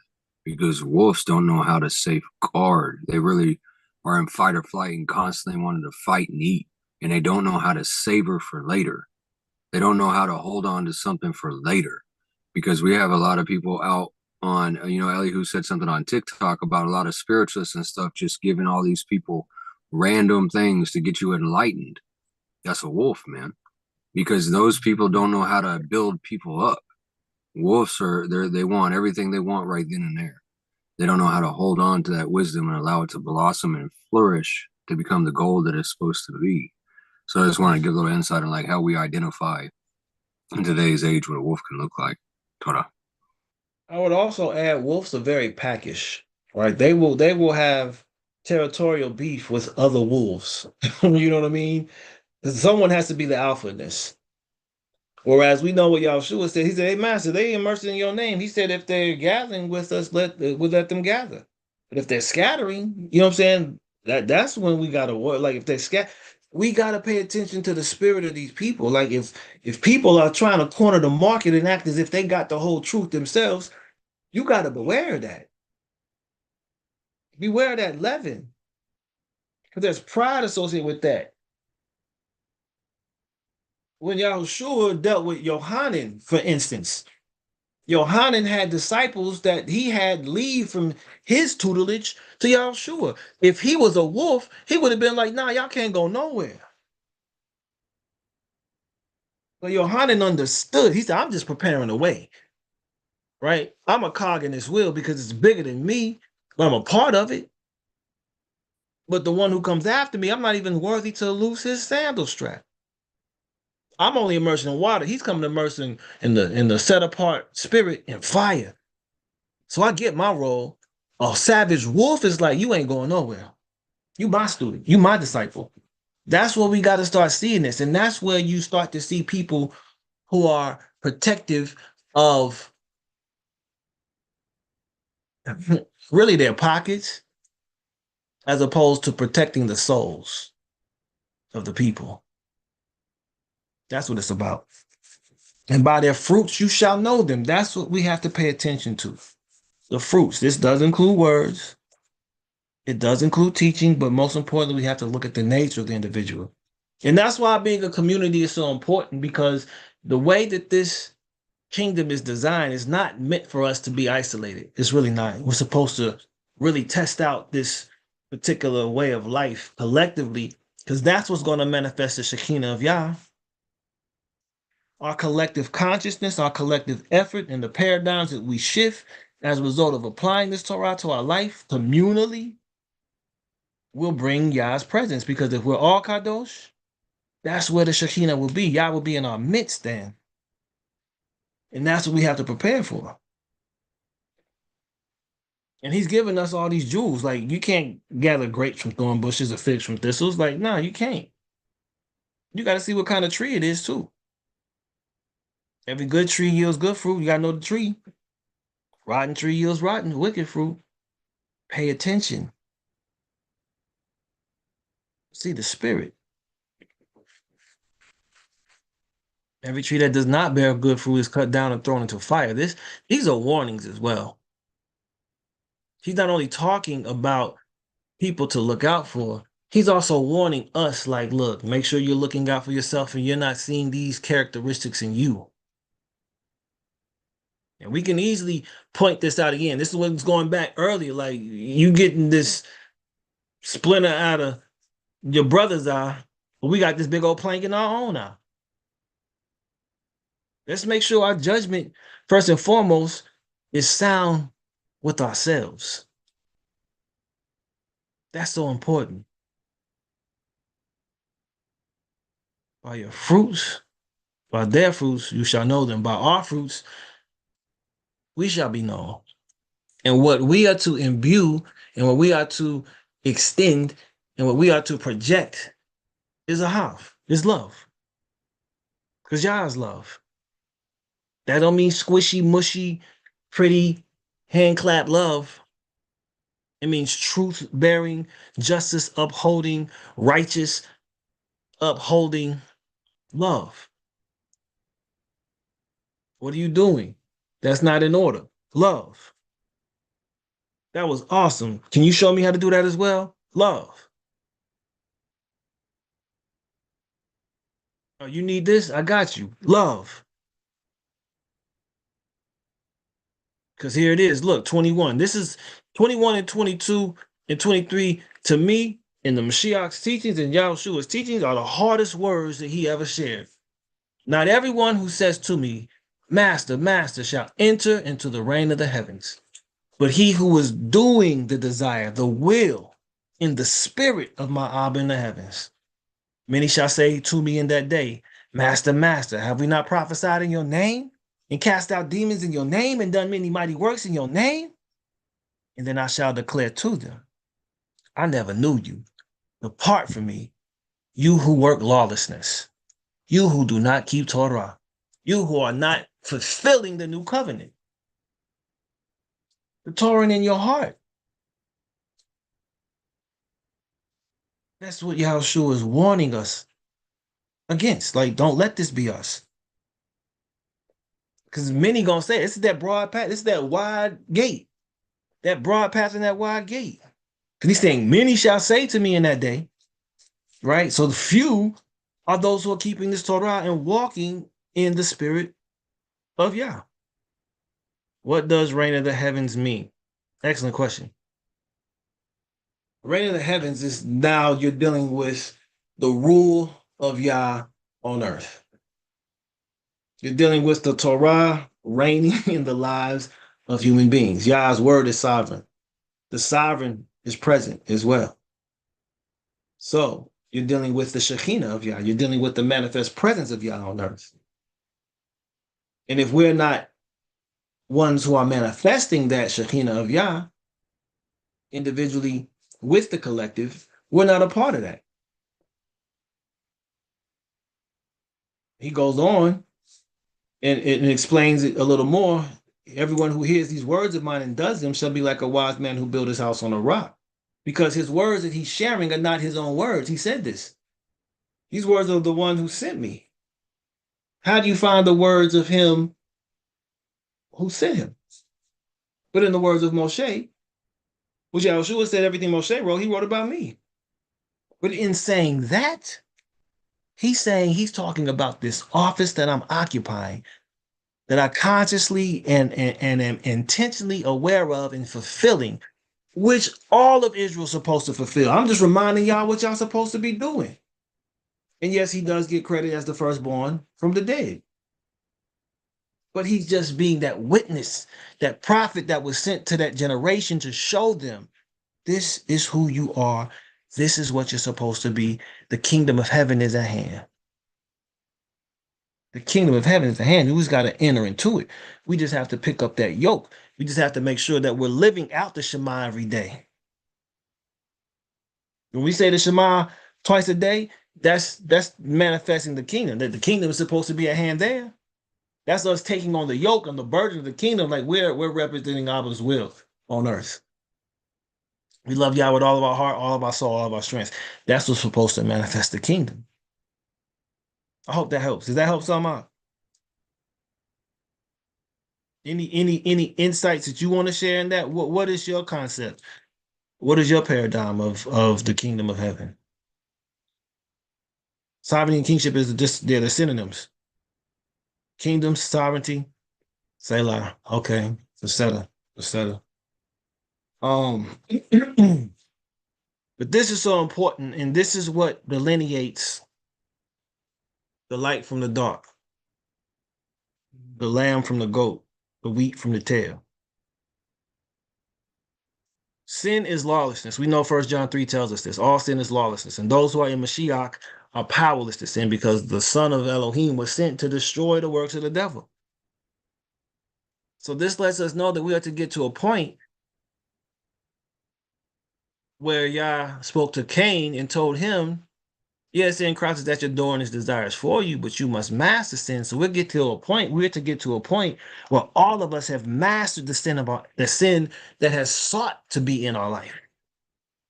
It's crouching at the door. We don't have to let it in. We think of James, what it says in the letter of James. James tells us how sin takes advantage of us in the first chapter. Let no one say when he is enticed, I am enticed by Elohim. For Elohim is not enticed by evil matters, and he entices no one. But each one is enticed when he is drawn away by his own desires and trapped. Then, when desire has conceived, it gives birth to sin, and sin, when it has been accomplished, brings forth death. Don't let sin into your door. When this thought comes, you take it captive. You subject it to Mashiyach, right? You master yourself. This is what 2 Corinthians, we just was there. That's where we just were, matter of fact, right? The weapons we fight with are not fleshly, but mighty in Elohim for overthrowing strongholds, overthrowing reasonings, and every high matter that exalts itself against the knowledge of Elohim, taking captive every thought to make it obedient to Mashiach, and being ready to punish our disobedience when your obedience is complete. And again, Mashiach is the Torah fulfilled. It is the word made flesh. That's what Mashiach is. It is the word made flesh. It is the manifest Torah. It's the walking Torah scroll. It's the anointed one. And all Israel as a kingdom of priests, we read this last week, Exodus 19, 5 and 6. If it's a kingdom of priests and a Goy Kadosh, a set apart nation, you anoint priests. So we're supposed to be a messianic, holy nation of priests, anointed, Mashiachim. So when you see Genesis 1, this is the beauty of this. When you see Genesis 1, when you see the pattern of Adam in the first chapter of Genesis, that's the pattern of Adam. And in fact, that is Mashiach. And every time Israel, such as in Ezra 3, what is that? Nehemiah 8, you bring up as well, Aki, Elihu. When Israel assembles as one man, that's Mashiach. When the sun has risen on the earth, that's Mashiach. That's the kingdom manifest.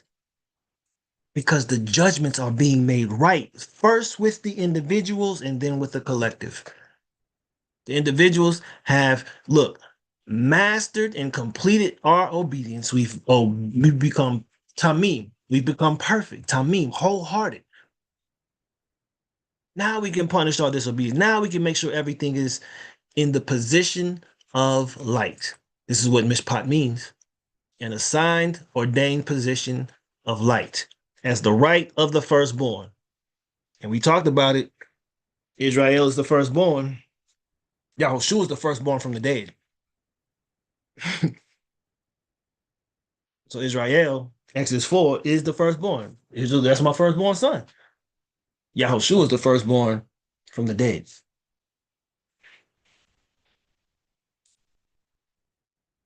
So this is important. Then he goes on to tell us, you listen to these words and do them, right? This is how the kingdom comes. Even if the winds come, the floods come, the rain pours down, your house, your Beit, will not fall because it's on the rock, right? It's kafah. I wonder if it's kafah they use there, 25. Say loud. Right here. Ki Yesod, look at that foundation. Ki Yesod al Haselah. So this Yesod, this is founded, right? That is this particular Sefer right here, foundation, right? The kingdom has to be established through the foundation, which comes from beauty, right? Which is the messianic reality. And that does dispense from the hidden knowledge, but that all comes from crown consciousness. And then that emanates from Ayin Sof Or, which is the primordial light. The primordial light. Because if this Sefer is present, there should be also another Sefer. That should be the Ayin Sof Or, the primordial light, from where all things emanate. That's the light before the light, the sun and moon and star. That's when Yah said, Yicha Or, or Yicha Or, let there be light, and there was light. But that's the word. That's Torah. That's also supposed to be Israel. We are the light of the world. As above, so below. As within, so without. This is how it all corresponds. We're supposed to reflect that. The way we reflect that is we follow the word of Yah. When Yah gives the commandment, we hear it, we do it. That's why he just said this here. This is how this all works. Genesis 1 gives us that whole formula. In the beginning, when Elohim created the heavens and the earth, it was formless and void. It was without form, right? Darkness hovered over the face of the earth, and the spirit of Yah hovered over there, right? And then Yah said, let there be light, and there was light. That call and response is all this scripture is about for Israel. When Yah gives the word, that's it. We do it. And whoever Yah appoints and anoints to bring that word, we listen and we do. But we have to have that discerning ear. We have to make the right Mishpatim, judgments. Zunyahu, I saw your hand. Your microphone up. Okay, yeah, you you kind of touched on something I was going to bring up too, that you sowed the foundation. So we looked at those verses that you've read so far. What I put down in my notes is on the Etz Haim, the tree of life, the fruit is Malkuth, right? The final manifestation. And then tree, it could be on the tree diagram, a person's thoughts such as Kether and Hokmah, even emotions, which we talked about, Hased and Gabora, are the roots and trunk. And if the roots are corrupt, the fruit, which is our actions, will inevitably be bitter. And then the foundation thing that you sowed, rock versus sand. Building on the rock refers to connecting your life to the Yisod, the foundation. In Kabbalah, Yisod is the point of truth and covenant. And if our life is built on the sand of temporary illusions, the klipot, it cannot withstand the rains of divine judgment. Mm. Mm. Say la. That's profound. Rock and sand are two different substances. And we have to assure that that foundation is stable and solid. And of course, we know Yah's the chief, Yahushua is giving us a chief cornerstone, right? And he's showing us how we are to also be in that position as well. Because the world is not, as we rejected Yahushua, the world rejects us. So this rejection, we have to understand how to deal with this rejection, how to process this rejection, and how to move even in light of this rejection. and still work on our mastery and still submit ourselves to the will of the Most High. So that when this storm does come, because it's coming, it's already here, matter of fact, but we are able to withstand it.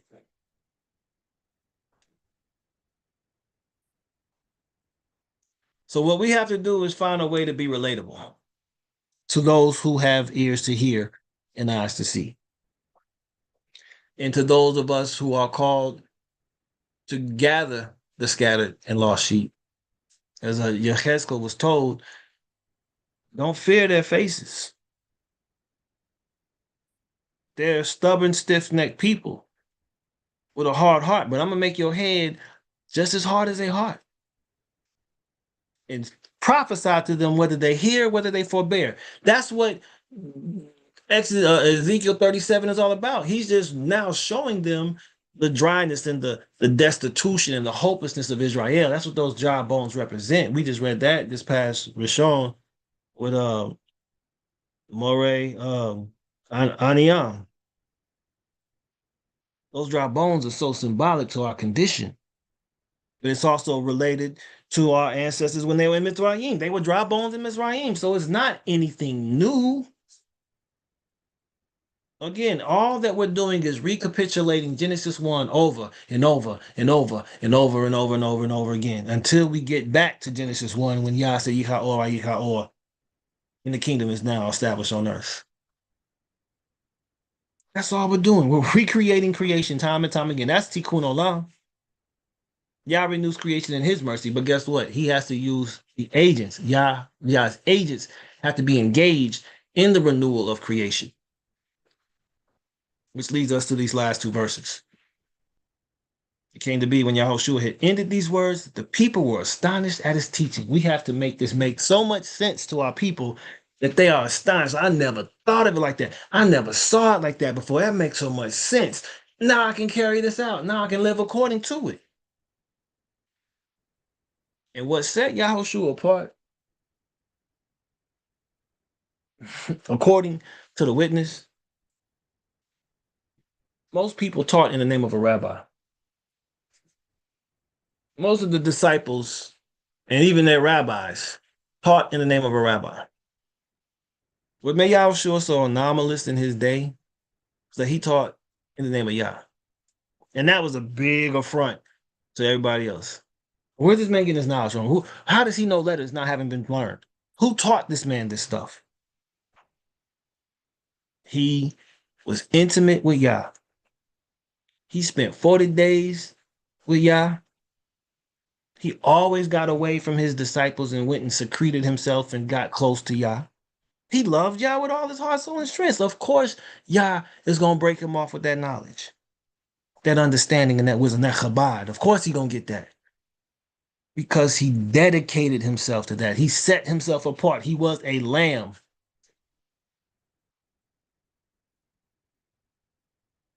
So he committed himself to the way of Yah. And he loved his people. He loved his people so much that he's like, you know what? I'll take a bullet. And we see that in our we've seen it. We've seen it. We've seen Martin, we've seen Malcolm, we've seen Marcus, we've seen Mega, right? We've seen Lumumba, we've seen Jomo Kenyatta, we've seen so many who have laid their lives down for the love of their people. And we have to understand that this is something that we have to pick up the mantle and walk with. This is what Israel does. This is who we are. That's what Yahushua was doing. He was reminding us of who we are. And the power and the authority that we have in Yah. But there's a price that has to be paid for that. And that price is to present ourselves as living sacrifices to Elohim. Every day. Every day. And to not be conformed to this world, but transformed by the renewing of our mind. That's what's required. That's how we overcome. Stay loud. Any closing comments, thoughts, questions reflections, announcements, prayer requests, testimonies. Come on, Aki. Yeah, I was just doing some research on something too, real quick, to sum up everything what we've talked about, including just the book of Matthew in general. And I never thought about it this way, but I knew something was sticking out to me about Matthew being a tax collector. Mm. So, doing some research, it says that Matthew's profession as a tax collector was often interpreted through the lens of transformation and elevation of fallen sparks.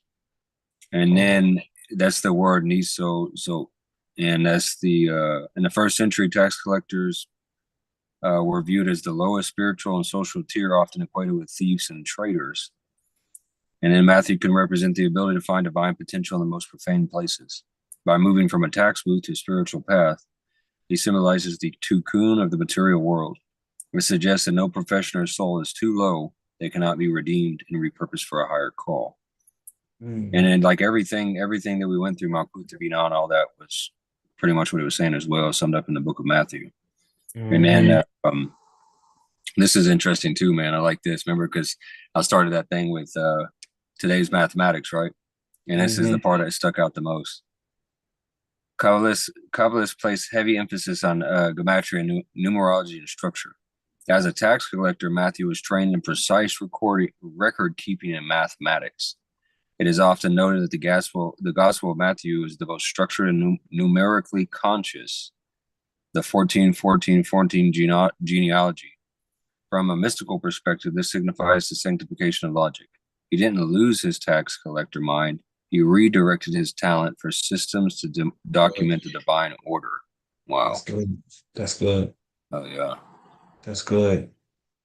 That's real good. You know, you say that it's a bunch of things that come to mind. One is word, sound, letter, and number. Like that's something that is majorly involved in the power sources that we have to go about restructuring creation. Word, sound, number, letter. Right. This is Safar, Sapar, Safer, and Safir. Right. So these are things mentioned in a book called the Yeser Sefer Yezerah that talk about how Yah went about reshaping or shaping creation, which is also accessible to us. But we have to be able to tap into the mind first and foremost. And the way we tap into the mind is through our faithfulness, our obedience to Torah first and foremost. All of this comes down to our faithfulness to Yah. And you brought up the extraction of the light, those particles of light that are present in the fallen. This is something we have to do with ourselves, though. And this is so important because this is what Tikkun Olam is all about. It's about extracting the light from the shells and the husks that our flesh and the sin that we've carried out has encased us in. That's the biggest challenge that we have. And the way that we do that, of course, we know what the Mishnah tells us is mitzvah la mitzvah, from commandment to commandment. The more we keep the commandment, the more commandments we will keep. But it's also avara la avara. The more we sin, the more sin we will commit. So what Yahushua was telling us, that these are the fruits. We're dealing with fruits. We're dealing with the tongue. We're dealing with the truth, right? We're dealing with perception. We're dealing with unification. We're dealing with correction, rectifications as well. But all of this is about our love for and fear of El Elyon. Because if we love Yah, we will do all that Yah has commanded us to do. If we fear Yah, we will turn away from evil. This is all this comes down to. And this is how we fulfill Torah. This is how we become that good tree. It's how we enter the narrow gate. It's how we ask, we seek, we find, and not. And it's how we properly issue mishpat, judgment, according to righteousness. Hallelujah. So if there are no other comments, we will go ahead and get ready to close out. Morelli, I don't know if you're available for the Birkat Kohanim. But if you could do that, if you are available, that'd be great. If not, I can close this out. All right. Matter of fact, let's get into this bedtime Shema, and then we'll get into this in there. Bedtime Shema, I like this one. It's gonna pop up something. Give me 1 second. It's gonna have a little pop up. Any moment. There you go. All right. Let's get into a spirit of prayer. Hallelujah. Hallelujah. Hallelujah. Baruch atah Eloheinu, melech haolam, who brings sleep to my eyes, slumber to my eyelids. May it be your will, Yah Elohai, Elohai Avotenu, Imotenu, that I lie down in peace and that I arise in peace. Let my sleep be undisturbed by troubling thoughts, bad dreams, and wicked schemes. May I have a night of tranquil slumber. May I awaken to the light of a new day, that my eyes may behold the splendor of your light. Baruch atah Yah, whose esteem gives light to the entire world. Amen. El Melech, Ne'eman, Shema Israel, Yah Eloheinu, Yah Echad. Elohim is a faithful king. Hero Israel, Yah is our El, Yah is one. Love Yah with all your heart, all your soul, all your might. And these words which I command you this day, you shall take to heart. You shall diligently teach them to your children. You shall recite them at home and away, morning and night. You shall bind them as a sign upon your hand. They shall be a symbol above your eyes, and you shall inscribe them upon the doorposts of your homes and upon your gates. There goes them gates again. Help us, Avinu, to lie down in shalom and awaken us to life again, Malchenu. Spread over us your shelter of shalom. Guide us with your good counsel. Save us because of your mercy. Shield us from enemies and pestilence, from starvation, sword, and sorrow. Remove the evil forces that surround us. Shelter us in the shadow of your wings. You are Elohim. Guard us and deliver us. You are a merciful and compassionate King. Guard our coming and our going. Grant us Chaim, Shalom, Le'olam, Wayed, now and always. Baruch Hashem, by day, Baruch by night. Baruch when we lie down, Baruch when we rise up. In your hands are the souls of the living and the dead, the life of every creature, the breath of all flesh. And to your hand I entrust my spirit. You will redeem me, Yah Elohei Emet. Eloheinu Shabbat Assert the unity of your rule. Affirm your sovereignty and reign over us forever. May our eyes behold, our hearts rejoice in, and our souls be glad in your sure deliverance. Excuse me. When it shall be said to Sion, your El is king. Yah Melech, Yah Malach, Yah Yimloch, Le'olam Wayed, Yah is king, Yah was king. Yah shall be king throughout all time. All sovereignty is yours. Unto all eternity, only you reign in esteem. Only you are king. Baruch atah Yah, the esteemed king, eternal ruler over us and over all creation. Ben Yaakov said, may the angel who has redeemed me from all harm bless the lads. May they carry on my name and the name of my Avot, Avraham and Yitzhak. May they become teeming multitudes upon the earth. Elohim said, if you will listen diligently to the voice of Yah Elohim, doing what is right in his sight, heeding his mitzvot, and keeping all his laws, and I will not inflict upon you any of the diseases that are brought upon the Mitzrites. I, Yah, am your healer. The angel of Yah said to Satan, Yah rebuke you, Satan. May Yah, who has chosen Yerushalayim, rebuke you. Is not this man a brand snatched from the fire? Behold, Shlomo carried in his litter 60 of Israel's heroes are its escort. All of them are skilled swordsmen, all trained at war, each with his sword at the ready to ward off any danger of the night. Yivarechecha Yahweh Yishmerecha, Ya'er Yapanav Alecha Vayuhunecha, Yisa Yapanav Alecha Vayisim Lecha, Shalom. May Yah guard, bless you and guard you. May Yah show you favor and be kind unto you. May Yah show you kindness and grant you shalom. The guardian of Israel neither slumbers nor sleeps. I wait for your deliverance, oh Yah. Yah, eternal reign before the birth of every living thing. When all was made as he ordained, and only he was known as king. When all is ended, he will reign alone in awesome majesty. He was, he is, and he will be esteemed in eternity. Fearless and unique is he, with none at all to be compared. Beginningless and endless, his vast dominion is not shared. He is my El, my life's redeemer, my refuge in distress, my shelter sure, my cup of life, his goodness limitless. Place my spirit in his care. When I wake is when I sleep. Elohim is with me, I shall not fear. Body and spirit in his keep. Hallelujah. Hallelujah. Hallelujah. Yachai. Yachai. Yachai. Amen. Amen. Hallelujah. Amen. Say loud.